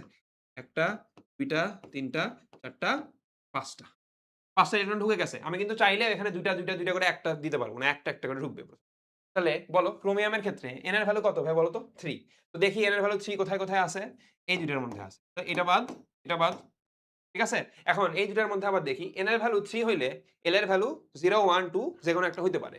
এখন কোনটাতে প্রবেশ করছে? d তে প্রবেশ করছে। বলো d এর জন্য l এর ভ্যালু কত ভাই বলো তো? সরি m এর ভ্যালু কত? s হইলে 0, p হইলে কত? 1, d হইলে 2। তাহলে দেখি l এর ভ্যালু 2 কোথায় আছে? এই যে c নাম্বারটা। b নাম্বারে l এর ভ্যালু 2 আছে? 0 আছে। তাহলে b নাম্বার অ্যান্সার হবে না। c number. পরের ২ টা একটু মিলাই দেখো। m এর ভ্যালু +2, l এর ভ্যালু +2 হইলে m এর ভ্যালু কি? +2 ঠিক আছে? মানে হচ্ছে 0 ± l যেকোনোটাই হইতে পারে না? l এর ভ্যালু 2 হইলে m এর ভ্যালু +2 হইতে পারে। ঠিক আছে? এখন খেয়াল করো। আর লাস্টেরটা কি বলছে? s এর ভ্যালু +½ বলছে না? তো s এর ভ্যালু ২ টাই হয়। একটা হইলো +½ অথবা -½ হয়। +½ অথবা কি? -½ হয়। ঠিক আছে? +½ অথবা কি? -½ হবে। এ নাম্বার অ্যান্সার দিছো। এই নাম্বার তো হবে না ভাইয়া। সর্ববহিঃস্থ শক্তি স্তরের ইলেকট্রন বলছে। হ্যাঁ?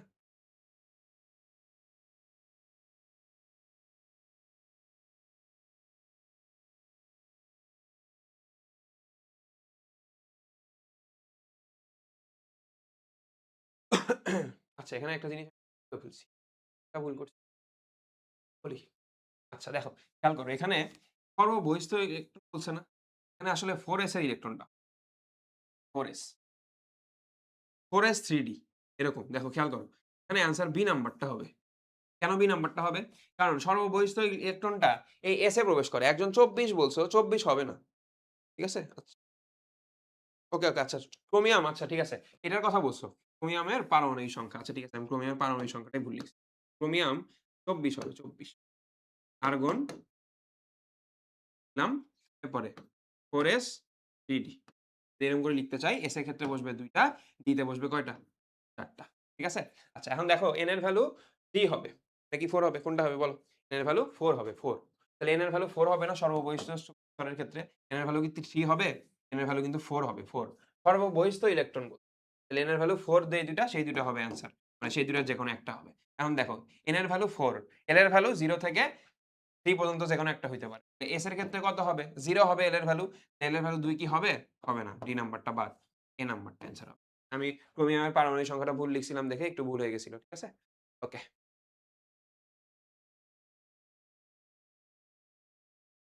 ওকে একটু চেক করছিলাম, ঠিক করে দিছি। আশা করি এবার বুঝতে পারছো তোমরা।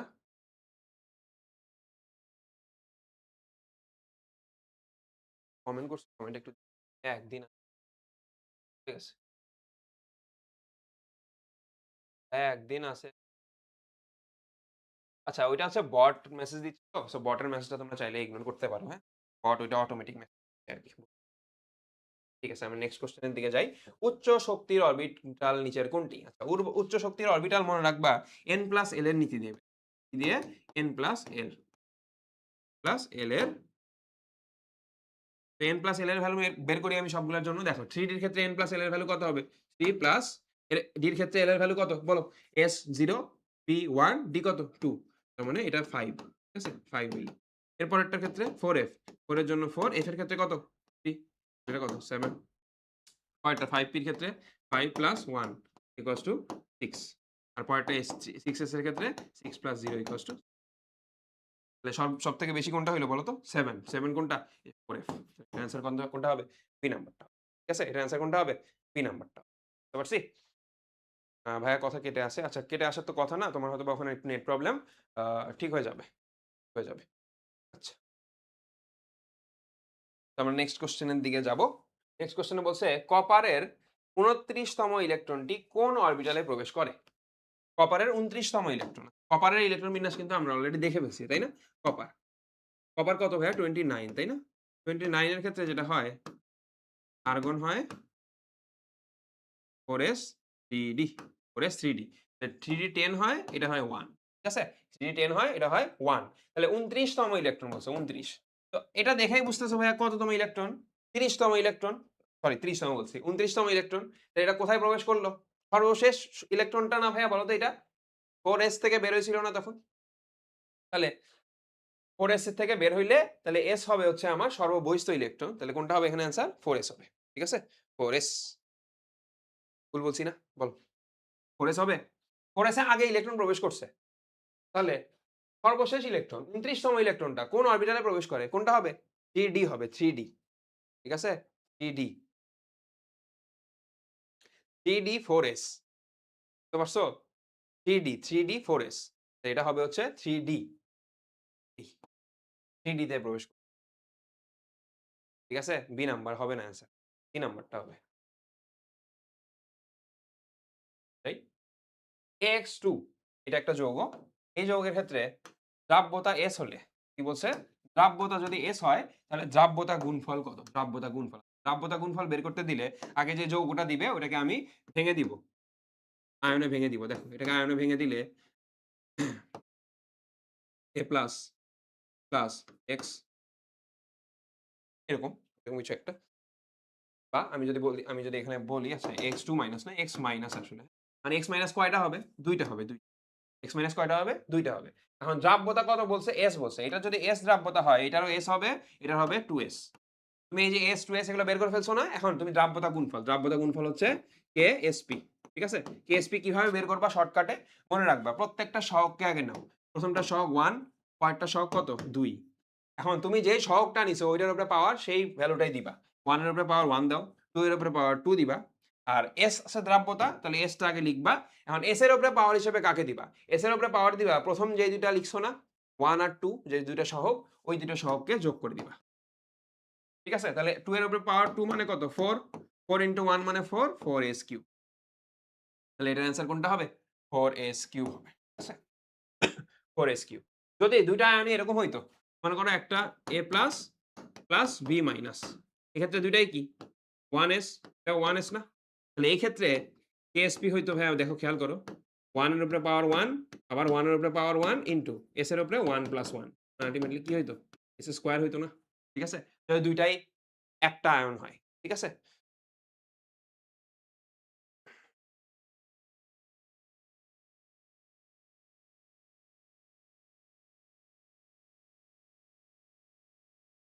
ভাইয়া একটু বলেন, কোনটা বুঝাবো আরেকবার একটু বললে ভালো হইতো। কোন কোয়েশ্চেনটা বুঝাবো এটা একটু যদি বলো তাহলে আমার জন্য বেটার হয়, হ্যাঁ? হঠাৎ করে একটা কোয়েশ্চেন যদি বলো ভাই আরেকবার একটু বুঝান তাহলে হচ্ছে আমার জন্য বোঝাটা একটু ডিফিকাল্ট। কোন কোয়েশ্চেনটা একটু উল্লেখ করে বলো তাহলে আমি বুঝাই দিব। হ্যাঁ, 4s3 অনেকে অ্যান্সার লিখছো এটা। তো আশা করি বুঝতে পারছো KSP কিভাবে নির্ণয় করব। ঠিক আছে? যেই যৌগটা দিয়ে দিবে ওটাকে আমি আগে ভেঙে দিব আয়নে। ঠিক আছে? ভেঙে দিব। আয়নে ভেঙে দেওয়ার পরে আমার দ্রাব্যতার ভ্যালু একটা দেয়া থাকবে, S দেয়া থাকবে, অন্য কিছু দেয়া থাক। এরপরে আমি হচ্ছে ঘনমাত্রাগুলো আলাদা, আলাদা করে বের করব আয়নগুলা। তারপরে যেটা করব সহগগুলা লিখবো আলাদা, আলাদা করে গুণ আকারে। তারপরে সহগের পাওয়ারের উপরে সেই সহগের ভ্যালুটাকেই দিব ইনটু দ্রাব্যতা যে ভ্যালুটা দেয়া থাকবে, S দেয়া থাক বা X দেয়া থাক, ওইটার উপরে পাওয়ার হিসেবে আমি সামনে ২ টা সহগকে যোগ আকারে লিখে দিব। ঠিক আছে?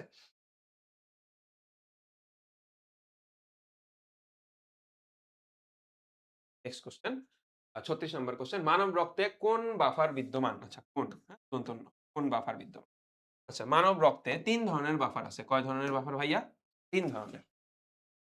প্রথমত প্রোটিন, বাইকার্বনেট,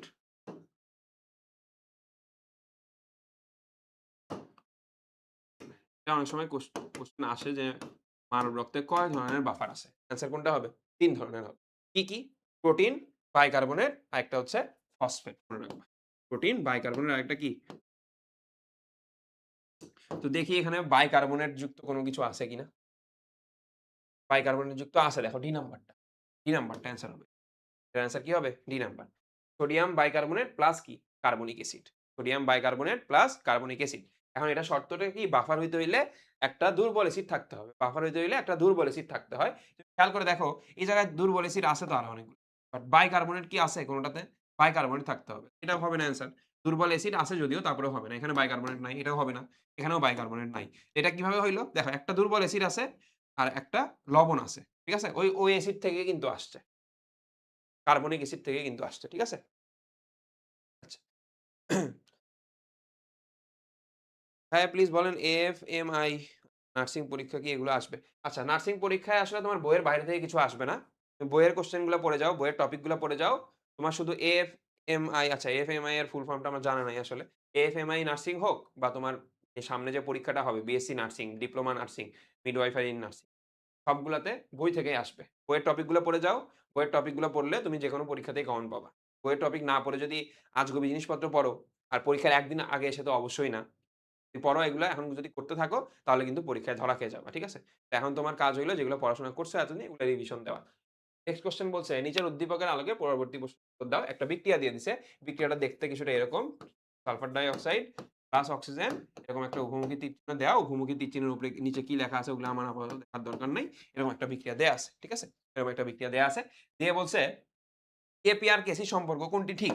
আচ্ছা, কেপি আর কেসি সম্পর্কে একটা তথ্য জেনে রাখো। কেপি কেসি সম্পর্কটা হচ্ছে এরকম। KP equals to KC into RT to the power del N. RT to the power del N. এখন তুমি বলতে পারো ভাইয়া ডেল এন আবার কি? তাই না? ডেল এন এর সূত্রটা মনে রাখবা। ডেল এন ইকুয়ালস টু হচ্ছে ভাইয়া উৎপাদের মোল মাইনাস বিক্রিয়কের মোল। উৎপাদের মোল মাইনাস বিক্রিয়কের মোল। এটা হচ্ছে ভাইয়া ডেল এন এর ফর্মুলা। ঠিক আছে? উৎপাদের মোল মাইনাস বিক্রিয়কের মোল। এখন খেয়াল করো, এখানে উৎপাদের মোল কত ভাইয়া বলো তো? ২, রাইট? আর বিক্রিয়কের মোল কত? ২ আর ১ এ ৩। তাহলে বলো এই বিক্রিয়ার জন্য ডেল এন এর ভ্যালু কত হবে? ডেল এন এর ভ্যালু হবে হচ্ছে ভাইয়া ২ মাইনাস ৩ মানে কত? -1। ঠিক আছে? তাহলে এখন দেখো কেপি কেসি সম্পর্কটা দেখো। কেপি ইকুয়ালস টু কেসি আর-টি, এই যেটা গুণ আকারে থাকে এর উপরে পাওয়ার মাইনাস কত? 1 বসবে। তাহলে এটা কোথায় আছে? দেখো তো অপশনে আছে? এটা কোন অপশনে আছে খেয়াল করো দেখো। আছে অবশ্যই। এটা আছে হচ্ছে C number option. Sorry C number না, ডি নাম্বার অপশন। ঠিক আছে? বুঝতে পারছি? এই কেপি আর কেসি সম্পর্ক থেকে কোশ্চেন কিন্তু হরহামেশাই চলে আসে। ঠিক আছে? একদম সহজ টপিক একটা। বিক্রিয়া দিবে। বিক্রিয়া দিয়ে অনেক কিছু দিয়ে দিবে। তোমার মাথা পাগল করে ফেলবে। এরপরে বলবে কেপি কেসি সম্পর্ক বের করো। কি করবা? ডেল এন এর ভ্যালু বের করো। ডেল এন এর ভ্যালু বের করার সূত্র কোনটা? ওই যে ওখানে লিখে দিছি। ঠিক আছে? এটা মনে রাখতে হবে। এটা উল্টা-পাল্টা করা যাবে না। তুমি যদি উৎপাদের মোল সংখ্যা না লিখে আগে বিক্রিয়কের মোল সংখ্যা লিখে ফেলো, পরীক্ষায় ডাবল 0 পায়ে যাবা। ভুল তোমরা এটাই করবা। ঠিক আছে? স্টার দিয়ে দেই। এটা একটু মাথায় রাইখো, হ্যাঁ? এখানে ভুল করবা তোমরা। এটা ভুল করা যাবে না। ঠিক আছে? ডেল এন এর ভ্যালু কি? উৎপাদের মোল মাইনাস বিক্রিয়কের মোল। মোল মানে কি? মোল সংখ্যা আরকি। ঠিক আছে? আচ্ছা। ওকে। ইয়েস, ঠিক আছে ভাইয়া বুঝছি। ডি নাম্বারটা হবে না অ্যান্সার। এ নাম্বারটা হবে। ঠিক আছে? আমি ভুল করে দেখে ফেলছি। হ্যাঁ? My mistake. KP = KC * RT to the power -1। দেখো আমি কিন্তু এখানে ঠিকঠাকই লিখছি। এখানে অপশনটা দেখতে আরকি ভুল বুঝতে পারছি আশা করি। আমরা নেক্সট কোয়েশ্চেন এর দিকে যাব। নেক্সট কোয়েশ্চেন বলছে H3O- এর অনুবন্ধী অম্ল। আচ্ছা। আমরা প্রথমেই শিখছিলাম না ভাইয়া বলো তো এটা? H3O-। এটার সাথে যখন একটা H+ আমি এড করব, H+ এড করব, সেখান থেকে কি পাবো? H2CO3। এটাই কি অনুবন্ধী অম্ল ছিল না? বলো, ছিল কি না? অনুবন্ধী অম্ল। আর আমি যখন একটা H+ বের করে ফেলি, এটা কি ছিল? অনুবন্ধী ক্ষারক ছিল। ঠিক আছে? এটা একদম ক্লাসের শুরুর দিকে কিন্তু আমরা পড়ে ফেলছি। ঠিক আছে? H+ এড করলে অনুবন্ধী অম্ল হয়। H+ এড করলে অনুবন্ধী অম্ল হবে। আর H+ যদি আমি বের করে ফেলি, H+ যদি বের করে ফেলি সেটা কি হবে? ক্ষারক হবে। ঠিক আছে? পারছি না এটা ভাইয়া বলতো? এটা কি বিএসসি দের? ক্লাস শেষে এসে তুমি জিজ্ঞেস করতেছো এটা কি বিএসসি দের কিনা? ওকে? এটা সবার, ঠিক আছে? বিএসসি, ডিপ্লোমা সবার জন্যই ছিল। বাট মেইনলি বিএসসি দের জন্য। ঠিক আছে? নেক্সট কোয়েশ্চেন বলছে পিএইচ বের করো। এর পিএইচ বের করব। H2SO4 এর পিএইচ, H2SO4 এর একটা মোলারিটি দেয়া আছে। তো আমার H2SO4 বা যেই আ এসিডই দেয়া থাক, আগে আমার ওটাকে ভেঙে দিতে হবে। তাহলে এখানে আসবে হচ্ছে H+ প্লাস SO4 2-। H+ কয়টা হবে ভাইয়া? ২ টা হবে। তো আমার পিএইচ এর সূত্রটা কি ভাইয়া বলো তো? পিএইচ এর সূত্র হচ্ছে ভাইয়া minus log of hydrogen ion. Minus log of hydrogen ion. তো হাইড্রোজেন আয়নের ঘনমাত্রাটা লাগবে। তো আমার এখানে হাইড্রোজেন আয়ন আছে কয়টা? ২ টা আছে। বাট একটার ঘনমাত্রা দেওয়া আছে না? তো আমার এখানে এই জিনিসটাতে ভুলটা হয় ভাইয়া। যে আমরা এসিডের নাম দেখি, দিয়ে H+ এর ঘনমাত্রা দেখছি, ডিরেক্টলি ওখানে বসাই দেই। এখানে ভুল করা যাবে না। এখানে কত করতে হবে? আগে ভ্যালুটা বের করে নিতে হবে। 2 * 0.05, এটাকে যদি আমি ক্যালকুলেশন করি এখানে আসবে 0.1। 0.1। তো এখন দেখো এখানে ভ্যালুটা বসাও। Minus log 0.1। এই পিএইচ এর ক্যালকুলেশন তোমরা আবার ভয় পাও অনেকে, ভাই এখন ক্যালকুলেটর নাই কিভাবে করব? দেখো এটা হাতেই করা যায়। কিভাবে হাতে করবা? 0.1 মানে কত ভাই এদিকে খেয়াল করো। 0.1 মানে হচ্ছে 1/10, রাইট? 1/10। মানে 1/10 টা ওখানে বসে। তারপরে দেখো কি করি? মাইনাস লগ 1/10 আচ্ছা 1/10 কে আমি আরেকটু সিম্পলিফাই করে লিখতে চাচ্ছি। দেখো তো, এটাকে কি 10 টু দি পাওয়ার -1 লিখা যায়? ঠিক আছে? 1/10 মানে কি 10 টু দি পাওয়ার -1 আমি এখানে 10 টু দি পাওয়ার -1 ঠিক আছে? এখন বলো লগের ক্ষেত্রে লগের একটা প্রপার্টি ছিল এটা তোমাদের সাধারণ গণিতের পড়া, কেমিস্ট্রির পড়া না যদিও তারপরেও ক্যালকুলেশনটা ওখানে কাজে লাগে ধর্মটা। এই পাওয়ারটা সামনে চলে আসবে। তাহলে মাইনাস ইন্টু -1 ইন্টু লগ 10 আর আমি যখন ক্লাসে তোমাদের পড়াইছি ভাইয়া বা তোমরা অন্য কোথাও পড়ে আসলেও এটা পড়ছো আমি বিশ্বাস করি একটু। যে ২ টা ভ্যালু এট লিস্ট তোমাদের মুখস্থ করতে বলাই হয়। সেটা হচ্ছে log 10 আর log 0 সরি log 10 আর log 1 তো log 10 এর ভ্যালু হচ্ছে ভাইয়া 1 কত? log 10 এর ভ্যালু 1 সো এখানে যদি আমি ভ্যালুটা বসাই এর পরের লাইনে যেটা হবে +1 ইন্টু 1 তার মানে কত ভ্যালু আর log 1 এর ভ্যালু কত? 0 ঠিক আছে? ২ টা ভ্যালু এখন মুখস্থ করে ফেলো। যা যদি আগে করে না থাকো এখন মুখস্থ করে ফেলো। ঠিক আছে? তাহলে অ্যান্সার কোনটা হবে? বি নাম্বারটা। যদি বলতো POH কত? এই কোয়েশ্চেনটা দে। POH যদি বলে? POH equals to what? কি করবা? 14 থেকে ১ মাইনাস করে দিবা। তো 14 থেকে PH এর ভ্যালুটা মাইনাস করে দিবা। ঠিক আছে? POH কত হবে? 14 থেকে ১ মাইনাস করে দিবা। নেক্সট কোয়েশ্চেন SATP তে ২ মোল অক্সিজেন গ্যাসের আয়তন কত? আচ্ছা SATP তার মানে V ডিভাইডেড বাই ২৪.৭৮ সামথিং ঠিক আছে এইটা। এটা কিসের ক্ষেত্রে হয়? SATP ইকুয়ালস টু N তাই না? N আমরা N এর ফর্মুলা দেখছিলাম। এখান থেকে কি চাইছে? V এর ভ্যালু চাইছে। এখানে কিসের ভ্যালু চাইছে? এই যে VSTP এটার ভ্যালু চাইছে। ঠিক আছে? এটার ভ্যালু বের করতে হবে। এটার ভ্যালু বের করতে হইলে কি করব ভাইয়া বলো তো? আমার কি সিম্পলি এই দুটাকে গুণ করে দিলেই হবে না? তাহলে V of SATP equals to N এর ভ্যালু কত দেওয়া আছে? ২ দেওয়া আছে না? ২ এর সাথে ২৪.৭৮ গুণ করলে আমার ভ্যালুটা আসবে 49 পয়েন্ট সামথিং আছে? ২৪ এর ডাবল ৪৮ এখান থেকে সামথিং একটা ভ্যালু আসবে। তাই আমি একবারে বলে দিচ্ছি ৪৯ ঠিক আছে? কত আসবে ওটা দেখার দরকার নেই তো। ৪৮ এর উপরে কিছু একটা আসবে। এটুক তো বুঝছি বাট এট লিস্ট ৪৮ তো আসবে। বাকি অপশনগুলোতে কোনটাতে ৪৮ আছে? নাই তো। আমি ডি নাম্বারটা দিই। ক্যালকুলেশন কি খুব একটা ম্যাটার করতেছে আমার? ক্যালকুলেশন নিয়ে ভয় পাওয়ার কিছু নাই। ঠিক আছে? ক্যালকুলেশন নিয়ে ভয় পাওয়ার কিছু নাই। তোমরা জাস্ট মেইন মেথডটা ফলো করবা। মেইন মেথড গুলো ফলো করবা। অবশ্যই এটা কিসের? লিটার ইউনিটে। ঠিক আছে? এটা কিন্তু লিটার। মিলিলিটার কিন্তু না। এসটিপি তে কোন গ্যাসের ২ গ্রাম সবথেকে বেশি আয়তন দখল করে? ওকে? তাহলে W divided by M equals to V divided by STP বলছে না? তার মানে ২২.৪ একটু খেয়াল করো তো ভাইয়া কিসের সম্পর্ক চাইছে? গ্রাম প্রদত্ত ভর দেয়া আছে রাইট? এবার কিন্তু আর ভাইয়া M না। এবার W আর কি? V এবার কি? W আর কিসের সম্পর্ক? V সম্পর্ক। বলো W আর V সম্পর্ক কেমন? প্রপোর্শনাল না? ঠিক তো? আর সমস্যা হইলো আমার এখানে W তো সবগুলারই সেম। তো আমি W দিয়ে কিভাবে কম্পেয়ার করব? এখানেও আমি W দিয়ে কম্পেয়ার করতে পারব না। এখানেও আমার M দিয়ে কম্পেয়ার করতে হবে। তাহলে দেখো V is proportional to 1/m ঠিক আছে?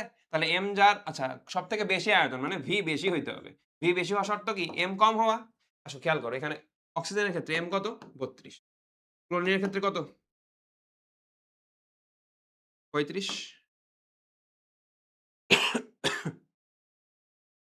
হিলিয়ামের ক্ষেত্রে কত বলো? ৪ N2 এর ক্ষেত্রে ১৪ ঠিক আছে? এরকম না? তাহলে কোনটা হবে? বলো। সবথেকে কম কার? সবথেকে কম কার আণবিক ভর? M M কার কম? হিলিয়ামের কম। তাহলে অ্যান্সার কোনটা হবে? C number. ঠিক আছে? অ্যান্সার কোনটা হবে? সি নাম্বার হবে। ঠিক আছে? বুঝতে পারছি? অ্যান্সার মার্ক করা আছে? কই অ্যান্সার মার্ক করা নাই তো ভাইয়া? কোথায় দেখলা তুমি অ্যান্সার মার্ক করা আছে? আমি তো দেখতেছি না। আমি ক্লাস নিচ্ছি আমি অ্যান্সার মার্ক করা দেখতে পাচ্ছি না। ২ ১ টা আবার ভুল ভালো করে ফেলতেছি। তাহলে কিভাবে মার্ক করা থাকলো অ্যান্সার? যদি মার্ক করা থাকতো আমি কি ভুল করতাম? আমি দেখে বসাই দিতাম। তাহলে এটা কোনটা হবে? M যার কম, V যার বেশি। বেশি আয়তন দখল করে তার মানে অ্যান্সার হবে হিলিয়াম। ঠিক আছে? ওকে, এরকম আরেকটা এমসিকিউ আমরা দেখছিলাম না একদম ক্লাসের শুরুর দিকে? Kind of similar. ঠিক আছে? নট একদম fully same kind of similar আরকি। ওখানে কিন্তু ভরের ভ্যালু দেয়া ছিল না। আচ্ছা সেম কোয়েশ্চেনই আসলে। ঠিক আছে? এখানে ২ গ্রাম উল্লেখ করে বলছে। ওখানে বলছিল একই ভর। সেম কোয়েশ্চেনই। কোয়েশ্চেনের প্যাটার্নটা একটু বুঝতে হবে। দেখো পরের কোয়েশ্চেন বলছে 5% সোডিয়াম কার্বনেট দ্রবণের ঘনমাত্রা কত মোলার?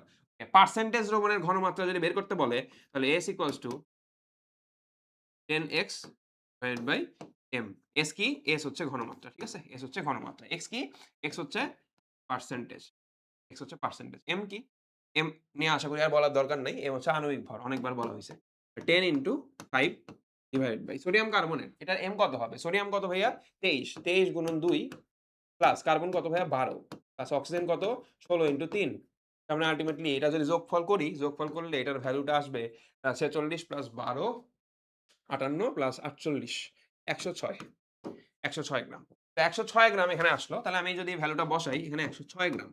তো দেখো এটার ভ্যালু ক্যালকুলেশন করা অনেক ডিফিকাল্ট মনে হচ্ছে, তাই না? অনেক ডিফিকাল্ট, তাই না? ডিফিকাল্ট আসলে না। দেখো খেয়াল করো। 50/100 যদি থাকতো, দেখো খেয়াল করো 50/100 যদি হইতো অ্যান্সারটা এরকম যদি হইতো, তাহলে এটা কত হইতো ভাই অ্যান্সার? 1/2 তার মানে কত? 0.5 হইতো, রাইট? এখন নিচের ভ্যালুটা বেড়ে গেছে। নিচের ভ্যালুটা বাড়ছে। তার মানে 0.5 থেকে কমবে অ্যান্সারটা। বুঝছো? দেখো আমরা ব্যস্তানুপাতিক সম্পর্ক দেখছি না এতক্ষণ। এটার সাথে আমি যদি এটা চিন্তা করি ব্যস্তানুপাতিক না? এটা যদি বেড়ে যায় কোন কারণে ১০০ থেকে বেড়ে গেছে তো। তাহলে 5 থেকে মানে 0.5 থেকে কমে যাবে অ্যান্সারটা। তাহলে 0.5 এর কম কোনটা অ্যান্সার আছে? ডি নাম্বারটা অ্যান্সার আছে। তুমি কিন্তু ক্যালকুলেটর ছাড়াও করতে পারতেছো। পারবো এখন বলো তো? ক্যালকুলেটর ছাড়া করতে পারবো? এখন ১০০ র বেশি যেকোনো ভ্যালু হইতে পারে। অনেক বেশি হইলে সেক্ষেত্রে আবার ডিফারেন্ট কথা। কিন্তু খেয়াল করো তুমি অপশনগুলোর দিকে 0.47 অর্থাৎ 0.5 এর নিচে কিন্তু একটা অপশনই আছে। বাকি ৩ টা কি? 0.5 এর নিচে আছে? নাই। অপশনগুলো ওভাবেই সেট করা থাকে। অপশনগুলা ওভাবেই সেট করা থাকে। তুমি হাতে ক্যালকুলেশন করে অ্যান্সার আনতে পারবা। এরকম কোয়েশ্চেনই তোমার দেয়া থাকবে পরীক্ষায়। ঠিক আছে? এরকম কোয়েশ্চেনই তোমার পরীক্ষায় দেয়া থাকবে। নেক্সট কোয়েশ্চেন, কোনটি সেকেন্ডারি স্ট্যান্ডার্ড পদার্থ? ওকে। এই কোয়েশ্চেনটা গুরুত্বপূর্ণ ভাইয়া। কোনটি সেকেন্ডারি স্ট্যান্ডার্ড পদার্থ? একটু খেয়াল করো। এটা প্যাটার্নটা ধরার একটা সিস্টেম বলে দেই। দেখো এখানে সবগুলাতেই সি আছে একটা বাদ দিয়ে। কোনটা ভাইয়া? লাস্টেরটা। এটাই হবে অ্যান্সার। কিভাবে বুঝলাম? যদি সি ওয়ার্ড, হ্যাঁ? সি ওয়ার্ডটা থাকলেই হবে। সি ওয়ার্ড থাকলেই প্রাইমারি স্ট্যান্ডার্ড পদার্থ। প্রাইমারি স্ট্যান্ডার্ড পদার্থ। ঠিক আছে? স্ট্যান্ডার্ড পদার্থ। আমি বলছি সি ওয়ার্ড, ঠিক আছে? Not carbon. আর একটা ব্যতিক্রম আছে HCl। এটাতে সি থাকার পরেও এটা হচ্ছে সেকেন্ডারি স্ট্যান্ডার্ড। ঠিক আছে? সেকেন্ডারি স্ট্যান্ডার্ড পদার্থ। কপি করে নিই।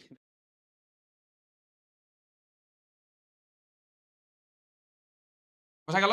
তাহলে দেখো সি নাই কোথায়? এই পটাশিয়াম পারম্যাঙ্গানেট আর বাকিগুলোতে সি আছে। তাহলে এরা কারা? এরা প্রাইমারি স্ট্যান্ডার্ড পদার্থ। ঠিক আছে? সেকেন্ডারি স্ট্যান্ডার্ড পদার্থ চাইছে তার মানে পটাশিয়াম পারম্যাঙ্গানেট হবে অ্যান্সার। ওকে, আজকের ক্লাসের লাস্ট কোশ্চেন, নিচের কোনটি প্রাইমারি স্ট্যান্ডার্ড পদার্থ? নিচের কোনটি প্রাইমারি স্ট্যান্ডার্ড পদার্থ? তো দেখো এখানে আমি সি খুঁজবো। প্রাইমারি স্ট্যান্ডার্ড চাইলে কি খুঁজবো? সি ওয়ার্ডটা খুঁজবো। তো সি ওয়ার্ড কোথায় আছে বলো? এই যে পটাশিয়াম ডাইক্রোমেট এটাতে আছে, রাইট? আর বাকিগুলোতে কি সি আছে? আছে এক জায়গায়। কোনটাতে? HCl এ। HCl টা ব্যতিক্রম না? একটু আগের স্লাইডটাতে দেখাইছি না? সি থাকার পরও HCl কি? Secondary standard. ঠিক আছে? এটা কিন্তু খুব একটা কমন জিনিস আসলে। এটা সবাই কম বেশি পড়ে, এইচএসসি লেভেল থেকে পড়ে আসে। এটা পরীক্ষাতে আসেও অনেক মোস্ট ফ্রিকোয়েন্টলি। ঠিক আছে? তো এই ছিল হচ্ছে তোমাদের আজকের ক্লাস।